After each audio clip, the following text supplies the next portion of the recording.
संस्थापक आदरणीय घनश्याम अण्णा शेलार यांनी स्वीकारावं अशी मी आपणा सर्वांच्या वतीनं त्यांना विनंती करतो. आताच आमचे सहकारी मित्र भुजबळ सर यांनी जी अध्यक्षपदाची सूचना मांडली त्यास विद्यालयाच्या वतीने मी पूर्ण अनुमोदन देत आहे. मंचावरती विराजमान झालेल्या सर्वच मान्यवरांना मी विनंती करतो की त्यांनी श्री स्वामी समर्थांच्या प्रतिमेचं पूजन करून या गोड कार्यक्रमाची सुरुवात करावी. त्यामध्ये प्रामुख्याने आपल्या संस्थेचे विद्यार्थ्यांना सूचना आहे, जोरदार टाळ्या वाजवायच्या आहेत सर्वांनी.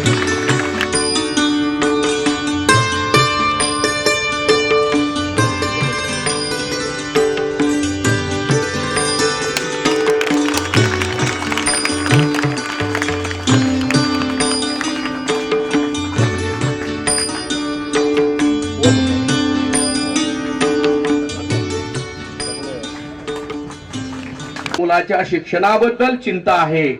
आपल्या मुलांनी आज आपल्या विद्यालयामध्ये विद्यार्थी पालक शिक्षक प्रबोधन संवाद मेळावा आयोजित केलेला आहे आणि या संवाद मेळाव्याच्या निमित्ताने आज आपल्या विद्यालयामध्ये आजच्या कार्यक्रमाचे अध्यक्षस्थान ज्यांनी भूषवलं आहे असे आपल्या संस्थेचे अध्यक्ष, आजच्या संवाद मेळाव्याचे प्रमुख मार्गदर्शक आदरणीय घनश्याम अण्णा शेलार, त्याचप्रमाणे आपल्या संस्थेचे विश्वस्त आणि निरीक्षक आदरणीय प्राध्यापक विलासरावजी जाधव सर, या दोघांचंही मी या ठिकाणी विद्यालयाच्या वतीने मनपूर्वक स्वागत करतो.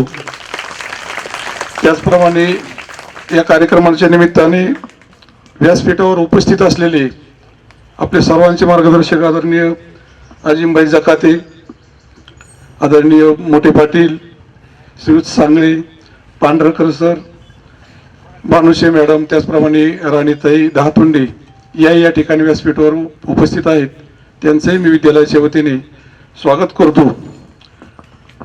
आजचा आपला जो मेळावा आहे, आपण प्रत्येक वर्षी अनेक वेळा पालक मेळावे घेतो. पालक मेळावे घेत असताना आपला उद्देश हा विद्यार्थ्यांना केंद्रबिंदू मानून त्यांच्या विकासासाठी, शैक्षणिक प्रगतीसाठी आपण चर्चा करतो. आज आपण जो पालक मेळावा घेतलाय, या पालक मेळाव्याचं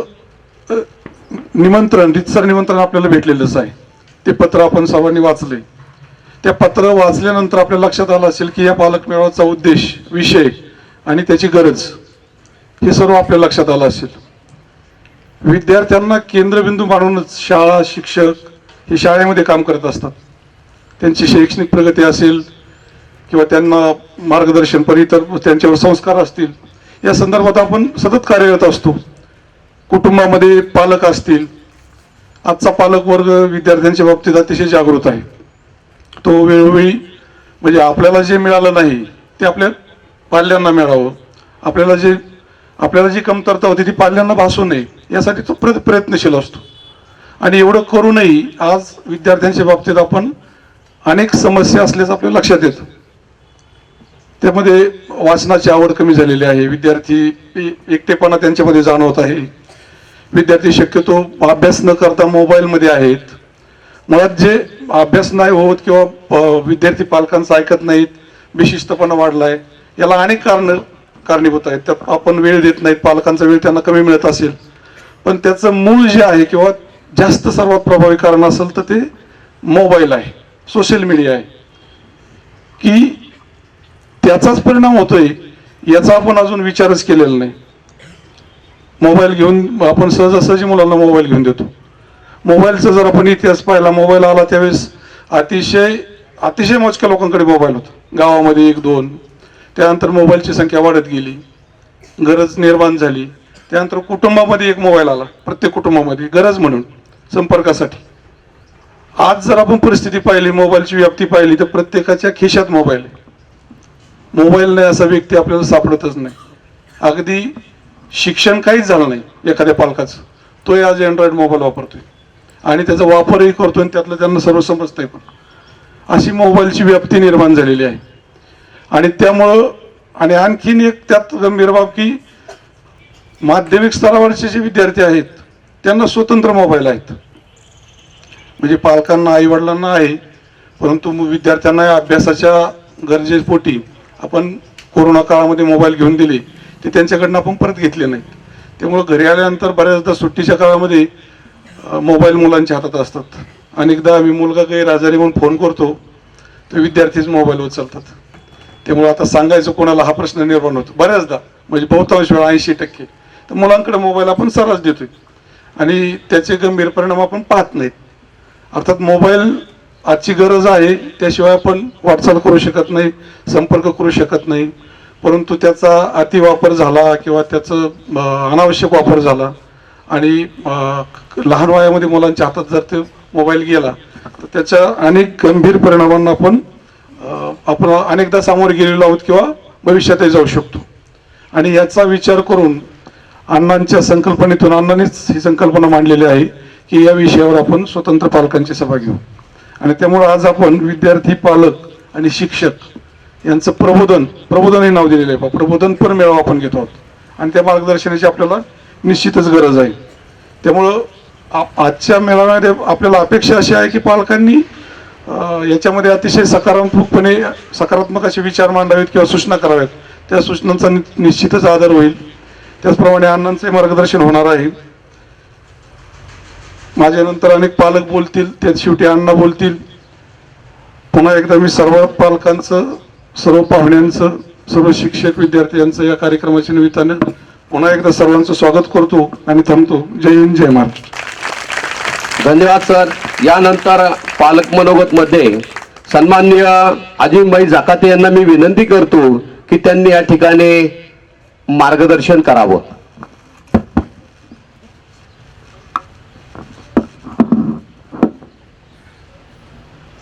दरम्यानच्या काळामध्ये सन्माननीय मोठे पाटील यांचं आगमन झालेलं आहे. विद्यालयाच्या वतीने त्यांचं हार्दिक स्वागत. आज या ठिकाणी विद्यार्थी, पालक, शिक्षक प्रबोधन संवाद मेळावा आणि या कार्यक्रमाच्या निमित्तानं कार्यक्रमाचे अध्यक्ष सन्माननीय घनश्याम शेलार, आमचे मार्गदर्शक जाधव सर, शाळेचे सर्व शिक्षक वर्ग, सर्व पालक वर्ग आणि उपस्थित सर्व बालमित्र.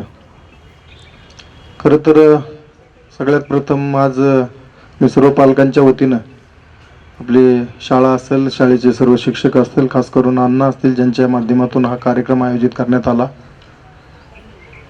त्या दिवशी मलंग सरांनी पत्रिका घरी येऊन दिली आणि ती पत्रिका वाचल्यानंतर त्याच्यावरती थोडंसं चिंतन केलं आणि तेव्हा लक्षात आलं की हा जो मेळावा आहे अतिशय महत्त्वाचा असेल विद्यार्थ्यांच्या दृष्टिकोनातून, पालकांच्या दृष्टिकोनातून.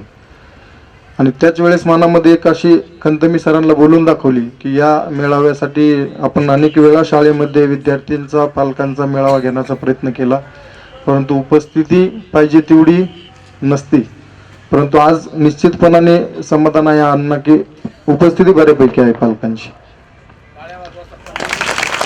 त्यासाठी प्रत्येक मेळाव्यामध्ये काही ठराविकच पालक त्या ठिकाणी उपस्थित राहतात, आपल्या मुलांच्या अडीअडचणी मांडतात, त्यानंतर त्याच्यामध्ये काही मार्ग काढण्याचा प्रयत्न शिक्षक वर्गांच्या वतीने, शाळेच्या वतीनं होतो आणि म्हणून हे मेळावे अतिशय महत्त्वाचे असतात.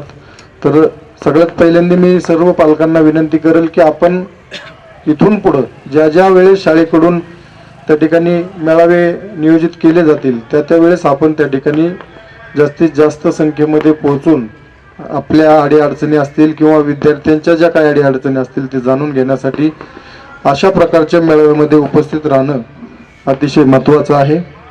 आणि या मेळाव्यामध्ये जो विषय त्या ठिकाणी घेतलेला आहे त्या विषयावरती सविस्तर असं प्रबोधन या ठिकाणी अण्णा आपल्याला करणार आहे. एक सगळ्यात महत्त्वाची गोष्ट म्हणजे काय माहिती का, सध्याच्याला वेळ कुणाकडे राहिला नाही, सगळ्यांचं शेड्यूल अतिशय व्यस्त झालेलं आहे आणि ते व्यस्त झाल्याचं कारण दोन आहेत.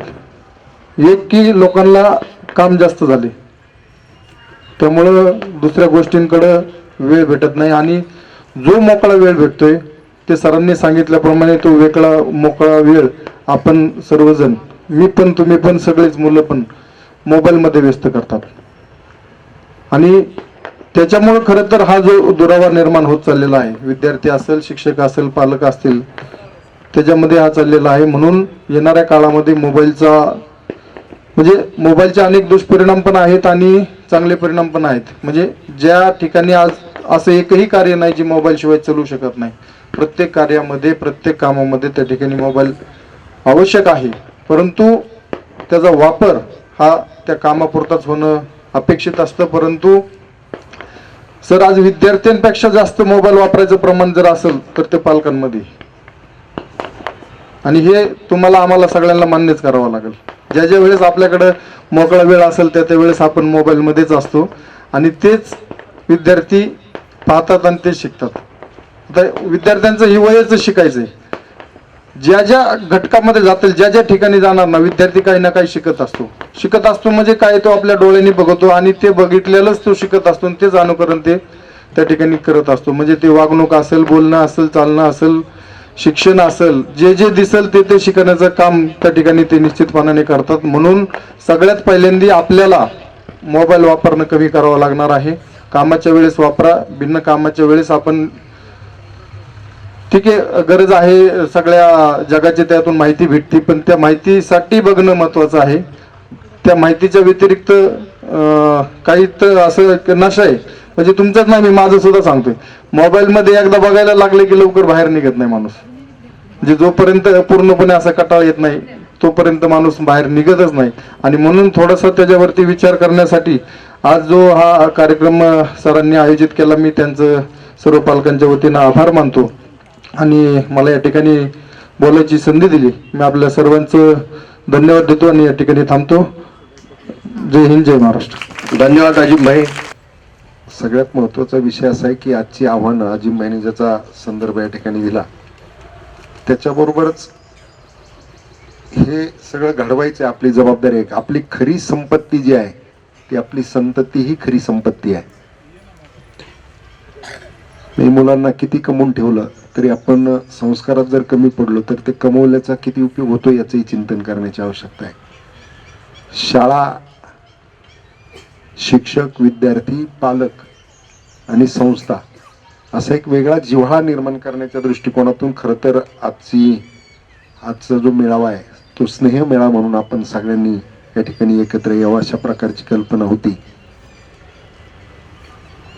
पालकांचे, शिक्षकांचे, विद्यार्थ्यांचे मेळावे होत असतात, परंतु मी आता करत असताना थोडंसं गांभीर्यानं काही गोष्टी पाहायला सुरुवात केलेली आहे. त्याच्यामध्ये पालकांच्या, विद्यार्थ्यांकडून, शिक्षकांकडून, संस्थेकडून काय अपेक्षा आहेत का, म्हणून खरं तर पालकांनी ते थोडंसं मोकळ्या मनानं बोललं पाहिजे आणि आपण आपल्या सूचना त्या ठिकाणी मांडल्या पाहिजे की काय आम्ही काय करावं असं वाटतं तुम्हाला.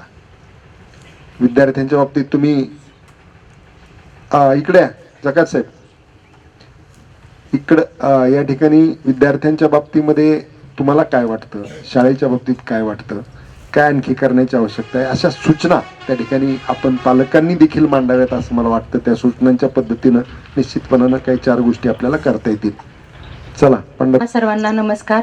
आदरणीय व्यासपीठावरले सर्व मान्यवर, यांच्या समोर काही शब्द सांगू इच्छिते की माझ्या मिस्टरांचं शिक्षण इथंच झालं. मी 4 वर्ष ह्या शाळेवर सर्व्हिस केली आणि माझ्या 3ही मुलांचं शिक्षण पण इथंच झालं. त्यामुळं ह्या शाळेसोबत आमचे स्नेहसंमेलन इतकं छान संबंध आहेत. आणि दुसरं मला फक्त एक एवढं सांगायचं आहे की जसे सर्व विषयाचे क्लास होतात ना सर, तसं मला वाटतं की विद्यार्थ्यांना काळाची गरज म्हणून एक काउन्सिलिंगचा क्लास आठवड्यातनं एक तरी ठेवावा, एवढी माझी इच्छा आहे. कारण ती काळाची गरज का वाटते की मुलं खरंच भरकटत चाललेले आहेत. त्यात काही पालकांची जास्त मी तर चुकी मानते, कारण शिक्षक करायचं तेवढं भरपूर कर्तव्य करतात. कारण की शाळेवरून वारंवार मेसेज येणं, रोज जो शाळेचा होमवर्क दिला जातो तो ग्रुपवर रोज डेली पडतो, आणि शाळेतून जर काही मुलांच्या चुका झाल्या तर ते सर शिक्षक आपल्याला, मला तरी पर्सनल म्हणजे माझ्या शॉपवर येऊन, घरी येऊन किंवा कॉल करून तर नक्कीच सांगतात. तसेच बाकीच्या पालकांनाही शिक्षक नक्कीच सांगत असतील. तर शाळा तर मला वाटतं त्यांचं पूर्ण कर्तव्य करते. पण एक माझी इच्छा आहे अशी अण्णा की फक्त ह्यांचा काउन्सिलिंगचा एक क्लास सगळ्या मुलांचा व्हावाच, एवढीच माझी इच्छा आहे. बाकी मी थांबते, कारण शाळेविषयी आणि शिक्षकांविषयी जर बोलायचं झालं ना तर एवढे छान शिक्षक आहेत, एवढी सुंदर शाळा आहे की प्रत्येक पालकाला इथं फोन करून सांगितलं जातं की तुमचा मुलगा इथं चुकतोय आणि तुम्ही शाळेत या. असं प्रत्येक शाळेत नाही सांगितलं जात, पण इथून दरवेळेस फोन येतो आणि त्याबद्दल मला या शाळेबद्दल खूप गर्व आहे. थांबते मी. ओके. धन्यवाद ताई. आपण जी सूचना मांडली त्या सूचनेचा आदर करून आपल्या सूचनेचं प्रमाणे त्याचं पालन केलं जाईल. यानंतर सन्माननीय सौ ज्योतिताई गजरमल यांना विनंती आहे की आपण आपलं मनोगत या ठिकाणी व्यक्त करावं. म्हणजे पहिल्यांदा बोलताना मला दडदड होते छातीत, कारण की पहिल्यांदाच उभा राहिले मी तुमच्या समोर बोलायला. असं कधी मी कोणावर बोलले नाही. होती, बरोबर आहे. पण कसं आहे, हा विषय हा तुम्ही घेतला ना, हा मेळावा घेतला, हा खूप म्हणजे उपयोगात आहे हा तुम्ही मेळावा घेतलेला. आणि प्रत्येक शिक्षकांनी आणि पालकांनी हजर राहिलाच पाहिजे ह्या कार्यक्रमाला. कसं आहे, ह्या कार्यक्रमामध्ये काय होतं, आपल्या मुलांचं काय चुकतं, कुठं कमी पडतात आपली मुलं, किंवा आपल्या मुलं शाळेच्या बाहेर काय वागतात किंवा शाळेत कसे वागतात, हा विषय हा मेन आपल्याला समजतो. आणि कसं झालं, त्या दिवशी मी अशी चालले होते रोडनी, एक शाळेतला मुलगा आहे ना मोबाईल घेऊन थांबला होता इथे चौकात. तर मी एवढं माझ्या मुलीला म्हणलं, काय ग म्हणलं, हा मुलगा शाळेतला आहे म्हणलं तुमच्या, म्हणलं ह्याच्याकडे मोबाईल आहे म्हणलं, आत्ता शाळेतून सुटलाय म्हणलं. मग ह्याच्या हातात मोबाईल कसा काय म्हणलं, तुमच्या शिक्षक लोक ध्यान देत नाही का, त्यांचे दप्तर बिप्तर चेक करत नाही का म्हणलं. तर मुलगी म्हणली अगं नाही मम्मी, ते चोरून आणतात, शिक्षकांना काय करणार, सायलेंट करून ठेवतात. आता शिक्षक काय प्रत्येकाचे दप्तर थोडी चेक करणार आहेत का.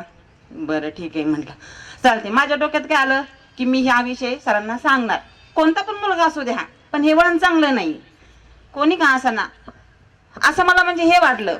माझ्या मुलींना सुद्धा मी घरी असल्यावर मोबाईल हा फक्त त्यांच्या अभ्यासापुरताच, आणि अभ्यास पण तरी मी त्यांना कळवते, तुम्ही शाळेत म्हणजे शाळेचा अभ्यास तुम्ही पुस्तकातून वाचून तुम्ही उत्तर शोधा, तुम्ही मोबाईलमध्ये उत्तर शोधू नका. खूप वेळा बोललेली मी त्यांना, तुम्ही जर पूर्ण अभ्यास केला तर तुम्हाला उत्तर सापडणार ना, मोबाईलचा तुम्ही वापर करू नका, हा चुकीचा वापर आहे तुमचा. खूप वेळा बोलले मी त्याला ह्या गोष्टीत. पण आणि मोबाईल बघितलं मला चिडते, मी वापरते मोबाईल वापरा, पण कधी तुम्ही धार्मिक पद्धतीचे काही तुम्हाला जाणून घ्यायचं असेल काही गोष्टी, बाबा हा सण का साजरा करतात, तो सण का साजरा करतात, आंबेडकरांविषयी काय माहितीये बाबा, ज्योतिबा फुलेंविषयी काय माहितीये बाबा, कसा त्यांचा जन्म झाला, कुठे गेले, त्यांनी काय काय कार्य केले, हे तुम्ही मोबाईलमध्ये बघा. ह्या मोबाईल वापरून तुम्हाला चुकी नाही, वापरा, पण कशा पद्धतीने. तुम्हाला काही गोष्टी जर शिक्षकांना नाही का, तुम्ही मोबाईल आता एवढं हे झालंय, उत्तीर्ण झाल्या सगळ्या गोष्टी की तुम्हाला त्या गोष्टी कळू शकतात. शिक्षकांनी तरी नाही सांगितलं, तुम्ही मोबाईलमध्ये माध्यमात तुम्हाला कळू शकतात ह्या गोष्टी. पण तो वापर तुम्ही कसा करायचा, किंवा रील बघण्यात, ही अशी डान्स करते, ती तशी डान्स करते, हा विषय नाही, हा बघायचाच नाही. विषय काय आहे, एक सुविचार पण असतात कधी कधी रीलमध्ये चांगले, ते सुविधा तुम्ही घेऊ शकता त्याच्या माध्यमातून, विचार तुम्ही किंवा असे काही कार्यक्रम असतात, महात्मा फुलेंचे विषय असतात, काही रील्स टाकतात, ते तुम्ही घेणं योग्य आहे, त्याचा वापर तुम्ही करू शकता. पण मोबाईलमध्ये घ्यायचा आणि ही कशी नाचतील, तो डान्स कसा आहे, हे काय, हे बघणं चुकीचं आहे तुमचं. विषय काय आहे, फक्त तुम्ही काय बघायचं, तुम्हाला कोणती संक्रांत कशी साजरी करतात, बाबा संक्रांत कशामुळे निघते, संक्रांतीमुळे काय आहे, किंवा नागपंचमी कसा साजरी करतात, असं खूप विषय आहेत बघण्यासारखे, किंवा रसायन पद्धतीचे काही गोष्टी ते बघा, तुम्ही बघू शकतात. पण ह्या गोष्टी चुकीच्या आहेत तुमच्या. मोबाईल हा पालकांनी उलट, समजा एखादा मुलगा मोबाईल बघतोय, पण पालकांचं बघणं, लक्ष देणं काय, बाबा हा मोबाईल मध्ये काय बघतोय नेमकं, हे बघणं सुद्धा तुमचं काम आहे. की आपण काम करतोय, मुलं जवळ घेतला मोबाईल, पण कोणता टॉपिक बघतोय, काय बघतोय तो, बरं मुलांसंग येतो, कोणती मुलं आहे त्याची, त्यांची संगत कशी आहे, त्यांचा विषय काय चालतो ग्रुपमध्ये, हा सुद्धा तुमचं बघणं काम आहे. मुलींमध्ये मुलींच्या प्रत्येक चालवण्यावर तुमचं लक्ष पाहिजे. आपल्या मुलगी रोज वागते, आज काहीतरी वेगळीच दिसते बाबा, काहीतरी बोलण्यात फरक दिसतोय, तिच्या वागण्यात फरक दिसतोय, तिच्या मेकअप करण्यात फरक दिसतोय, हा तुम्हाला लक्षात यायलाच पाहिजे. तुम्ही मग किती काम करत असाल, मी आहे ना, मी काम करते, मी जसं लग्न झाले ना तशी काम करते मी. मला 4 मुली आहेत. माझी एक मुलगी AI शिकते आळेफाट्याला, AI इंजिनिअरिंग करते. एक मुलीचं लग्न झालं, 10वी इथं शिकत होती. 3 मुली माझ्या 10वीत आहेत. मोठी मुलगी माझी नागोडे इंग्लिश मिडियम शिकलेली पूर्ण, आणि एक मुलीचं लग्न झालं, मुंबईला दिली तिला मी. तर ती मुंबईला शिकून शिवा, तिच्या घरच्यांना मी सांगितलं की तिचं शिक्षण थांबवू नका, तिचं शिक्षण चालू राहू द्या, तुम्ही तिला काहीतरी कोर्स द्या. मग त्यांनी तिला नर्सिंग कोर्स दिलेला आहे आता JNMचा. म्हणजे असं नाही लग्न का करावं लागतं आम्हाला तुमचं, किंवा तुमचे कुठं तरी पाय भरकटच चाललेत म्हणून आम्हाला तुमचं लग्न, तुम्ही जर शिक्षण व्यवस्थित केलं तर आम्ही तुमचं लग्न, तुमचं पुन्हा शिक्षण लग्न करणार नाही.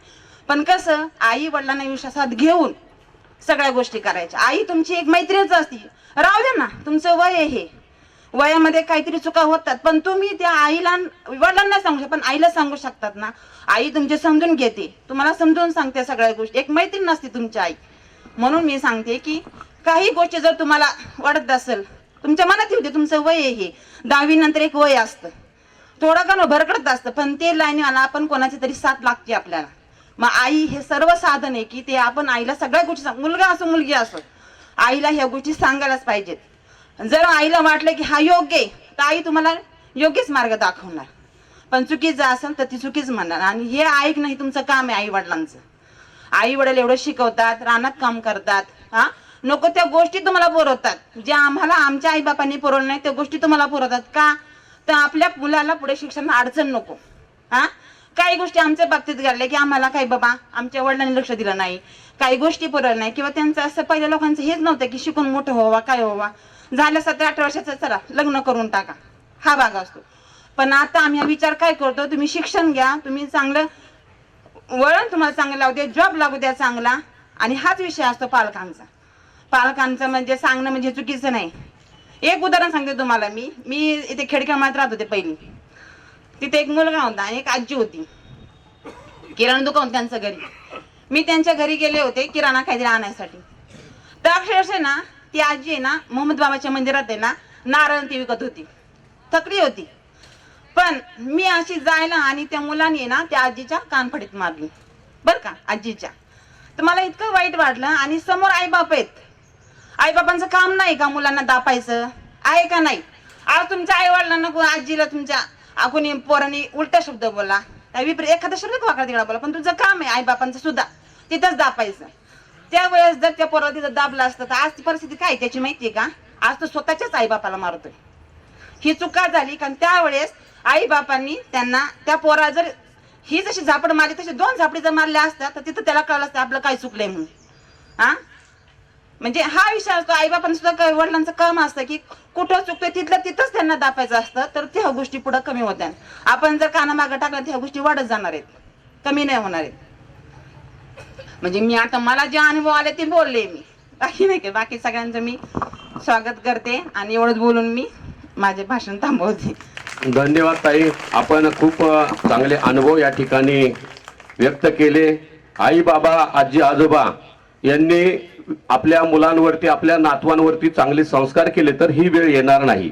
धन्यवाद. यानंतर पुढील मनोगत व्यक्त करण्यासाठी आपल्या विद्यालयाच्या माजी विद्यार्थिनी सौ वर्षाताई खेतमाळी यांना विनंती करतो की आपण आपलं मनोगत व्यक्त करावं. अण्णांनी तो खूप महत्वाचा आहे. आज मुलं इतके मोबाईल पाहतायत, खरं तर आमची चूक आहे. म्हणजे आम्हीच जास्त म्हणजे मोबाईल पाहतो, त्यामुळे मुलांनाही ती सवय लागते. कदाचित आम्हीच मोबाईलचा वापर कमी केला तर आमची मुलंही वापरणार नाहीत. आणि शाळेचं आणि शिक्षकांचं सांगायचं झालं तर मी ह्याच शाळेत शिकलेली, त्यामुळं शिक्षक हे त्यांच्या परीने खूप 100% ते त्यांचं काम करत आहेत. आणि मुलांनी त्यांचं ऐकावं आणि पालकांचं हे ऐकावं, त्यांचं मार्गदर्शन आपण ह्या मेळाव्यातून करत आहोत.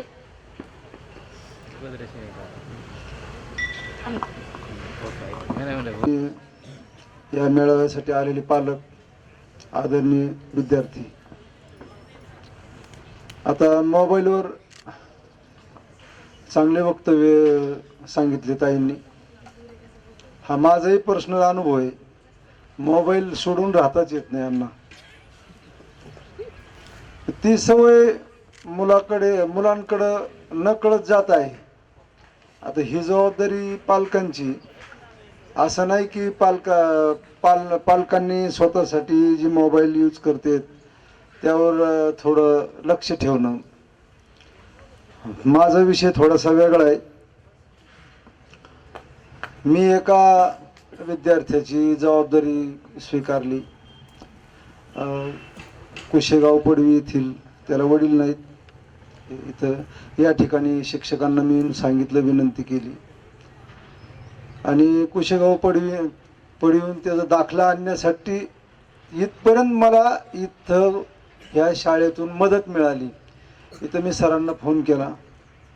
सरांनी त्या सराला कुशेगाव पडवीच्या सरांबरोबर बोलणं झालं. त्यांनी सांगितलं बाय हँड आम्ही दाखला देत नाहीत. पण इथं सरांनी इथनं मला तिथं मदत केली. कारण त्या पाल्याची जबाबदारी मी स्वीकारली आणि मला त्या ठिकाणी गेल्यानंतर इथून सुद्धा तिथं मदत मिळाली आणि दाखला मला बाय हँड देण्यात आला. मला सांगायचं एवढंच की ज्या पाल्याची मी जबाबदारी स्वीकारली त्या पाल्याचं आणि वही पुस्तक किंवा पाटी पेन्सिल याचा संबंध नव्हता आणि विद्यार्थी 6वी आत्ताच मध्ये. मला इथं शिक्षकांना सांगायला लाज वाटायला लागली की त्याला काहीच येत नाही किंवा एखादं पुस्तक समोर ठेवलंय आणि त्या पुस्तकामध्ये काय लिहिलंय स्वतःचं नाव लिहि हे सुद्धा माहीत नव्हतं. पण या ठिकाणी त्याचं ॲडमिशन केलं. पण ॲडमिशन करण्या अगोदर मी म्हणजे त्याला आणलेलं 15 दिवस झालते. 15 दिवस घरी माझी मिसेस आहे, मुलांनी, मी स्वतः त्याला अगोदर घरी शिकवलं. पाटी पेन्सिल पेन ह्याची त्याला घरी प्रॅक्टिस केली. कारण इथं आल्यानंतर ही जबाबदारी माझ्यावर येणार होती की तुम्ही इतकं म्हणजे अशा विद्यार्थ्याला या ठिकाणी ॲडमिशन दिलं की भविष्यात आम्ही तुम्हाला प्रश्न काय विचारायचा. हे माझ्याकडनं एक न कळत फार मोठी चूक झाल्यासारखं मला असं वाटायचं. आणि या ठिकाणी अभिमान आज असं तुम्हाला सांगायचं या संस्थेचं म्हणजे या ठिकाणी जे शिक्षक आहेत यांचं मी खरंच मनापासून आभार व्यक्त करतो की या ठिकाणी मी त्या पाल्याला ॲडमिशन केलं आणि याला इथं आल्यानंतर 1 महिन्यात त्यांनी मला स्वतःहून सांगितलं पप्पा तुम्हारा नाम क्या बोलो मैं लिखता.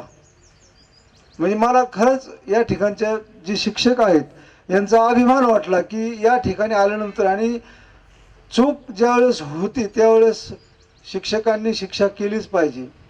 माझ्या मुलाला शिक्षकांनी एक छडी मारली होती आणि आईला म्हणलं कल पप्पा को स्कूल में ले जाऊंगा मैं.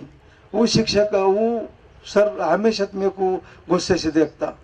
मी गेलो तिथं. मी शाळेत गेल्यानंतर मला नेलं. आता मुलाचं मला थोडंसं मन ठेवावं लागलं.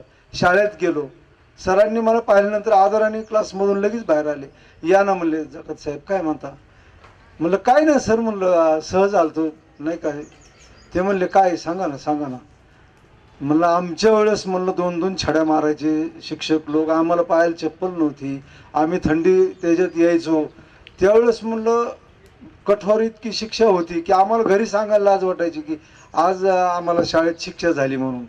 म्हणजे आता संस्थेंनी सुद्धा किती बदल केलेत. अहो जिथं चूक आहे त्या ठिकाणी शिक्षकांनी जर पाल्याला शिक्षा केली तर त्या ठिकाणी थोडं पालकांनी थोडं दुर्लक्ष केलं पाहिजे. हो तुम्ही घरात 5 बोटं लावत नाही तुमच्या पाल्याला याचा परिणाम तुमच्या संस्कारावर होतं. हे तुम्ही जमिनीला ठेवायला काय अडचण नाही. भविष्य बिघडतं. थोडीशी शिक्षा जर केली ना पाल्याला तर थोडंसं दुर्लक्ष करा. कारण आपण स्वतःहून घरात त्यांना शिक्षा करत नाहीत. हेही तेवढंच जमिनीला ठेवा. आणि मला जास्त काही बोलायचं नाही आणि मी बोलायला संधी दिली संयोजकाचं मनापासून धन्यवाद देतो. शिक्षकांचं माझं मत असं आहे जर मुलांना मोबाईल नाही दिला तर नाही चालणार का. कारण काही होते शिक्षक लोक मुलांना अभ्यास देतात मोबाईलवर पण ते अभ्यास बघण्याऐवजी बाकीचंच पाहतात. ही चुकी ही आपलीच आहे ना. त्यांनी नाही पाहिलं पाहिजे ना. मग शिक्षकांनी अभ्यास दिलाय पण ते नाहीच बघणार. आता मी माझ्या मुलांना सांगितले की ना 12वीची टक्केवारी द्यायची आणि मोबाईल घ्यायचा. या मोबाईलमुळे ना चांगलं नाहीच घे हे 100% खरं आहे. आता अण्णा हे घनश्याम शेलार ह्यांनी पण शिक्षण केलं पण यांनी काय मोबाईलवर केलं असा विषय नाही ना. पहिले सगळेच म्हणजे आम्ही पण शिक्षण केलं पण सगळं पुस्तकातूनच केलं ना. मोबाईल हे शिक्षण होतं असा विषय नाही आहे ना. माझे असं म्हणणं आहे की काही ते ताई म्हणल्या की शिक्षक लोकांनी म्हणजे मी एका मुलाला पाहिलं शाळेच्या बाहेर गेल्यावर त्यांनी तो मोबाईल घेतला. पण माझं असं म्हणणं आहे पालकांनी मोबाईलच नाहीच घेऊन दिला तर तो आणणार कशाचा आहे. त्यात शिक्षक लोकांचा दोष नाही आहे ना. आपण मोबाईलच घेऊन नाही द्यायचा हा माझा मुद्दा आहे. एवढं बोलून मी थांबते. जय हिंद जय महाराष्ट्र. मेळाव्याच्या संदर्भात थोडंसं बोलणार आहे. काय होतं शाळेचा अभ्यास मोबाईलवर येतो. मग मुलं काय करतात, अभ्यास करता करता मोबाईल पाहतात. आपल्याला काय वाटतं की मुलांना अभ्यास येतो शाळेचा, मग आपण कामाच्या रानातल्या कामाच्या ह्याच्यात व्यस्त होऊन जातो. मग मुलं अभ्यास पाहतात बी, अभ्यास करतात बी, नंतर मग मोबाईल बघतात. आणि त्यातलं खूप काही चांगलं पण असतं, खूप काही वाईट बी असतं. मग मुलांना असं वाटतं की विद्यार्थ्यांनी अभ्यास करावा, आपल्याला जे नाही मिळलं ते आपल्या मुलांना मिळावं. आपण खूप कष्टाने मुलांना लहानाचं मोठं करतो, शिक्षण देतो, पण मुलांना म्हणजे त्याची थोडीफार जाणीव पाहिजे की आपलं पालक खूप आपल्यासाठी कष्ट करतात. मग मुलांनी एवढंच फक्त हे करावं की आपल्या आईवडिलांचं शिक्षण खूप चांगलं करावं आणि की म्हणजे शिक्षण घेऊन आईवडिलांचं नाव मोठं करावं. मोबाईलमध्ये खूप चांगलं बी असतं, खूप वाईट बी असतं, पण जे चांगलं आहे तेच मुलांनी घ्यावं आणि अभ्यासात व्यस्त होऊन की शिक्षणाचं चांगलं महत्त्व घ्यावं, एवढंच बोलते. सांगायचंय की सहलीच्या वेळेस ज्यावेळेस संध्याकाळी 11 वाजता बस चालते, त्यावेळेस बरेचसे पोरं गाड्यांवर फिरत होते. तर माझं पालकांना हे म्हणणं आहे की जोवर 18 वर्ष पूर्ण होत नाहीत तोवर पालकांनी गाड्यांच्या चाव्या त्यांना द्यावा नाहीत. ही सर्वांची विनंती आहे की पोरं बरेचसे ॲक्सिडेंट होते, ह्यात आपल्या पण चुका आहेत की पोरांचं वय पूर्ण होईपर्यंतच्या आधीच आपण गाड्या देतो त्यांना. धन्यवाद. आदरणीय घनश्याम अण्णा शेलार या कार्यक्रमाचे प्रमुख अतिथी, संस्थेचे निरीक्षक सन्माननीय प्राध्यापक विलासरावजी जाधव सर, त्याचबरोबर मोठे पाटील, मंचावरती सर्व पालक बंधू भगिनी, या ज्ञान मंदिरामध्ये ज्ञानदानाचं पवित्र कार्य करत असलेले या विद्यालयाचे प्राचार्य सन्माननीय जामदार सर, त्याचबरोबर सर्व शिक्षक बंधू भगिनी, या विद्यालयाचा सर्व स्टाफ, ज्या पालकांना आपल्या पाल्याविषयी त्याच्या शिक्षणाविषयी चिंता आहे, आपल्या मुलानं खूप शिकावं, मोठं व्हावं, कुठंतरी यशाच्या उंच शिखरावरती उभं राहावं आणि साऱ्या देशाचं लक्ष आपल्याकडे केंद्रित करावं असं वाटतं. असे या ठिकाणी आलेले सर्व पालक, हृदयापासून मी या सर्व पालकांना वंदन करतो, नमन करतो आणि विद्यालयाच्या वतीने त्यांना लाख लाख धन्यवाद देतो. लहान मुलं ही अनुकरण प्रिय असतात. पालकांना मी अशी विद्यालयाच्या वतीने विनंती करतो की पालक बंधू भगिनींनो, आपण विद्यार्थ्यांना, मुलांना जसं सांगतो तशी मुलं वागत नाहीत. आपण जसं वागतो तशीच मुलं वागतात आणि म्हणून आपल्या मुलांसमोर एक आदर्श वागणूक आपण ठेवली पाहिजे. आपण मोबाईल खेळायचा, आपण मोबाईल पाहायचा आणि मुलाला मोबाईल पाहू नको असं म्हणायचं, हे कितपत योग्य वाटतं. म्हणून पालकांना विनंती आहे की आपण मोबाईलवर थोडा कंट्रोल ठेवा, म्हणजे तुमचा मुलगा, तुमची मुलगी मोबाईल घेणार नाही. म्हणजे मला असं म्हणायचंय की काही गावामध्ये अशी आताच प्रथा आलेली आहे की रात्री जेवण वगैरे झाल्यानंतर 9 ते 11 2 तास सर्वांनी आपापले मोबाईल स्विच ऑफ करायचे, एका ड्रॉवर मध्ये टाकायचे आणि मुलांचा अभ्यास घ्यायचा. काही गावामध्ये असं सायरन वाजला जातो, सायरन वाजला की मोबाईल स्विच ऑफ करायचे, 2 तास मोबाईलला कुणी हात लावायचा नाही, विद्यार्थ्यांनी अभ्यास करायचा, असं अंगवळणी पडलेलं आहे. जसं शाळेचं टायमिंग असतं तसं तुमच्या मुलांच्या अभ्यासाचा टायमिंग ठरलेला पाहिजे. जसं शाळेमध्ये टाइम टेबल असतं तसं टाइम टेबल तुमच्या घरी सुद्धा तुमच्या विद्यार्थ्याचं ठरलेल्या वेळेत असलं पाहिजे. कारण का, तर मला असं तुम्हाला म्हणायचं आहे की विद्यार्थी हा फक्त 6 तास शाळेमध्ये असतो, 18 तास तो तुमच्या कुटुंबामध्ये तुमच्या सहवासात असतो. जबाबदारी आमच्यापेक्षा तुमची निश्चितच जास्त आहे, आमची तर आहेच आहे, परंतु तुमची जबाबदारी निश्चितच जास्त आहे. तुम्ही त्याच्यावरती कसे संस्कार करत आहात हे खूप महत्वाचं आहे. कारण मुलाचा पहिला गुरु त्याची आई आहे, नंतरचा गुरु त्याचे वडील आहेत. आणि ज्यावेळेस विद्यार्थी शाळेमध्ये प्रवेश करतो, ज्ञान मंदिरामध्ये प्रवेश करतो, त्यावेळेस या शिक्षकाचा गुरु म्हणून नंबर लागतो. आणि म्हणून मला असं म्हणायचंय की कुंभारासारखा गुरु नाही रे जगात, वर मारितो धपाटा आत आधाराचा हात. घट जाती घरोघरी, घट जाती रे गावात, गुरु राहतो आज्ञात, गुरु राहतो आज्ञात. कुंभार जसा ओल्या चिखलाच्या गोळ्याला वरून मारतो, त्याचं सुंदर असं मडकं, सुंदर असा मोरवा घडतो, त्याला वरून मारावं लागतं, परंतु आतून आधाराचा हात असतो, हे तुम्ही पाहत नाही. एखाद्या विद्यार्थ्याला आम्ही जर काही कारणास्तव थोडीफार शिक्षा केली तर पालकांनी थोडं कोमल स्वभावानं आम्हाला समजून घ्या, कारण आम्हालाही तुमची लेकरं आणि आमची लेकरं समानच आहेत हो, म्हणून आम्हाला सुद्धा त्यांच्याबद्दल कळवळा आहे. माझा विद्यार्थी समाजामध्ये भविष्य काळामध्ये त्याला ज्या अडचणी येणार आहेत त्या येणाऱ्या समस्याला तोंड दिलं पाहिजे. त्यांनी प्रत्येक समस्या त्यानं स्वतःच्या हिमतीवर आत्मविश्वासानं सोडवल्या पाहिजे. असा विद्यार्थी तयार करायचा आपल्याला या शाळेतून. त्याला कुठेही समस्या निर्माण झाली नाही पाहिजे. प्रत्येक विद्यार्थ्यामध्ये पालकांनो एक चांगला गुण आहे, तो चांगला गुण आपण ओळखायचा आणि त्या चांगल्या गुणांचा विकास करण्यासाठी आपण त्याला प्रोत्साहन द्यायचंय, पहाडासारखं त्याच्या पाठीमागे उभं राहायचंय. लक्षात आलं? जर आपण असं केलं, तू चल पुढं, तुला चांगले मार्क आहेत, मी तुझ्या पाठीमाग आहे, तुला कसलीही अडचण येऊ देणार नाही, तू पाय पसर, अंथरुणाचं मी पाहतो, काळजी करू नको, असं जर पालक विद्यार्थ्याला आजचे म्हणाले तर निश्चितच उद्याचा विद्यार्थी आकाशातल्या ताऱ्यासारखा चमकल्याशिवाय राहणार नाही.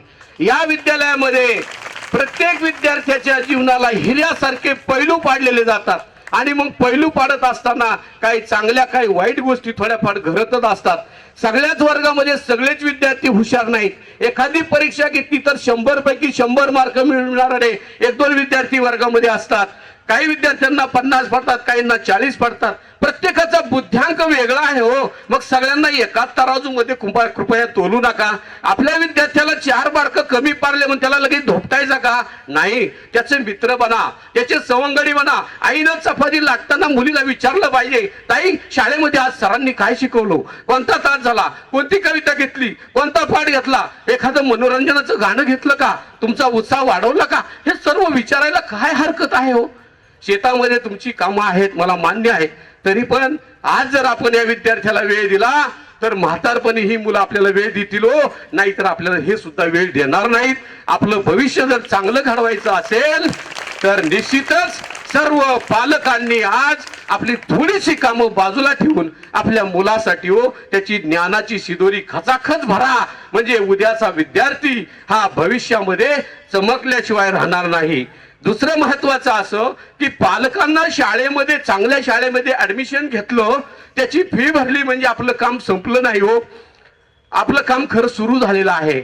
आपण ज्या शाळेमध्ये विद्यार्थ्याचा प्रवेश घेतलेला आहे ती शाळा कशी आहे, त्या शाळेमध्ये शिकवणारे शिक्षक कसे आहेत, त्या शाळेमध्ये सर्व सुविधा आहेत का, माझ्या विद्यार्थ्याची ज्ञानाची भूक भागेल का, कृपया याचा सर्वांनी थोडासा विचार करावा.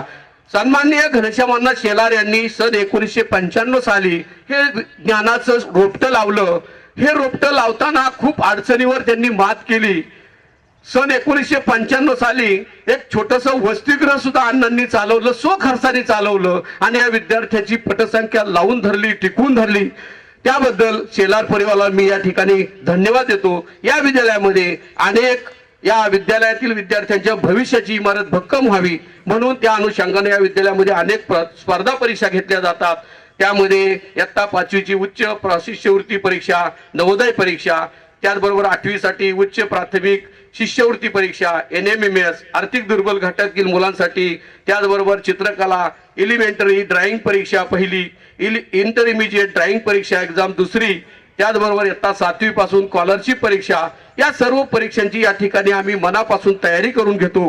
त्याचबरोबर विद्यालयाच्या शिक्षकांच्या प्रयत्नातून वेळोवेळी पालकांशी संपर्क साधला जातो. फोनद्वारे, प्रत्यक्ष भेटीद्वारे जे पालक आपल्या पाल्याची चिंता आहे ते पालक या ठिकाणी येतात, आपल्या पाल्याच्या प्रगतीच्या आलेखाविषयी चर्चा करतात. त्यांना मी विद्यालयाच्या वतीने धन्यवाद देतो, परंतु त्यांची संख्या वाढावी अशी आशा व्यक्त करतो. एक छोटंसं 1 मिनिटाचं उदाहरण मी तुम्हाला देतो आणि माझं मनोगत संपवण्याचा प्रयत्न करतो. हे पहा, एक गुन्हेगार होता आणि त्या गुन्हेगाराला फाशीची शिक्षा झालेली होती.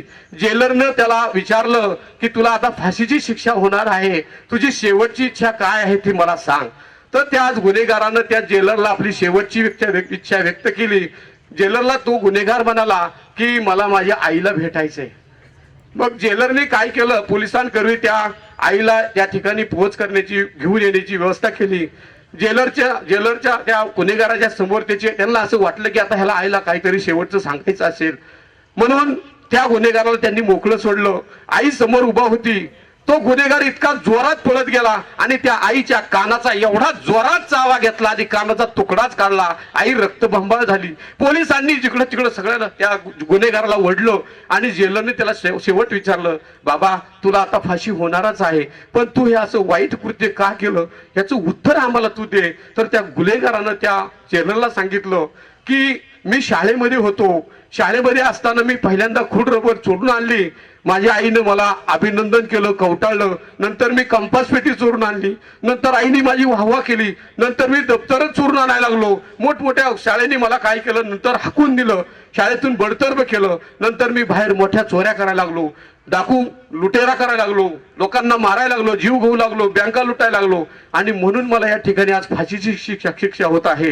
जर माझ्या आईनं लहानपणीच मी खोट रबर चोरून आणला, त्याच दिवशी जर माझा कान पेरगाळून कानामागं जोरात एक टाकली असती तर कदाचित मला ही वेळ माझ्यावर आली नसती. मी एक सुजाण नागरिक म्हणून जगलो असतो. ही चूक माझ्या पालकांची आहे. अशी चूक आपल्या विद्यालयातील कोणावरही होऊ नये. प्रत्येक विद्यार्थ्यानं, प्रत्येक पालकानं की आता 10वीचा स्टँडअप जवळ आलेला आहे, तर म्हणजे पोरांची मागणी आहे की माझं तर पोरग समर्थ म्हणतो की स्कूटी दे, नाहीतर शाईन दे स्टँडअप दिवशी.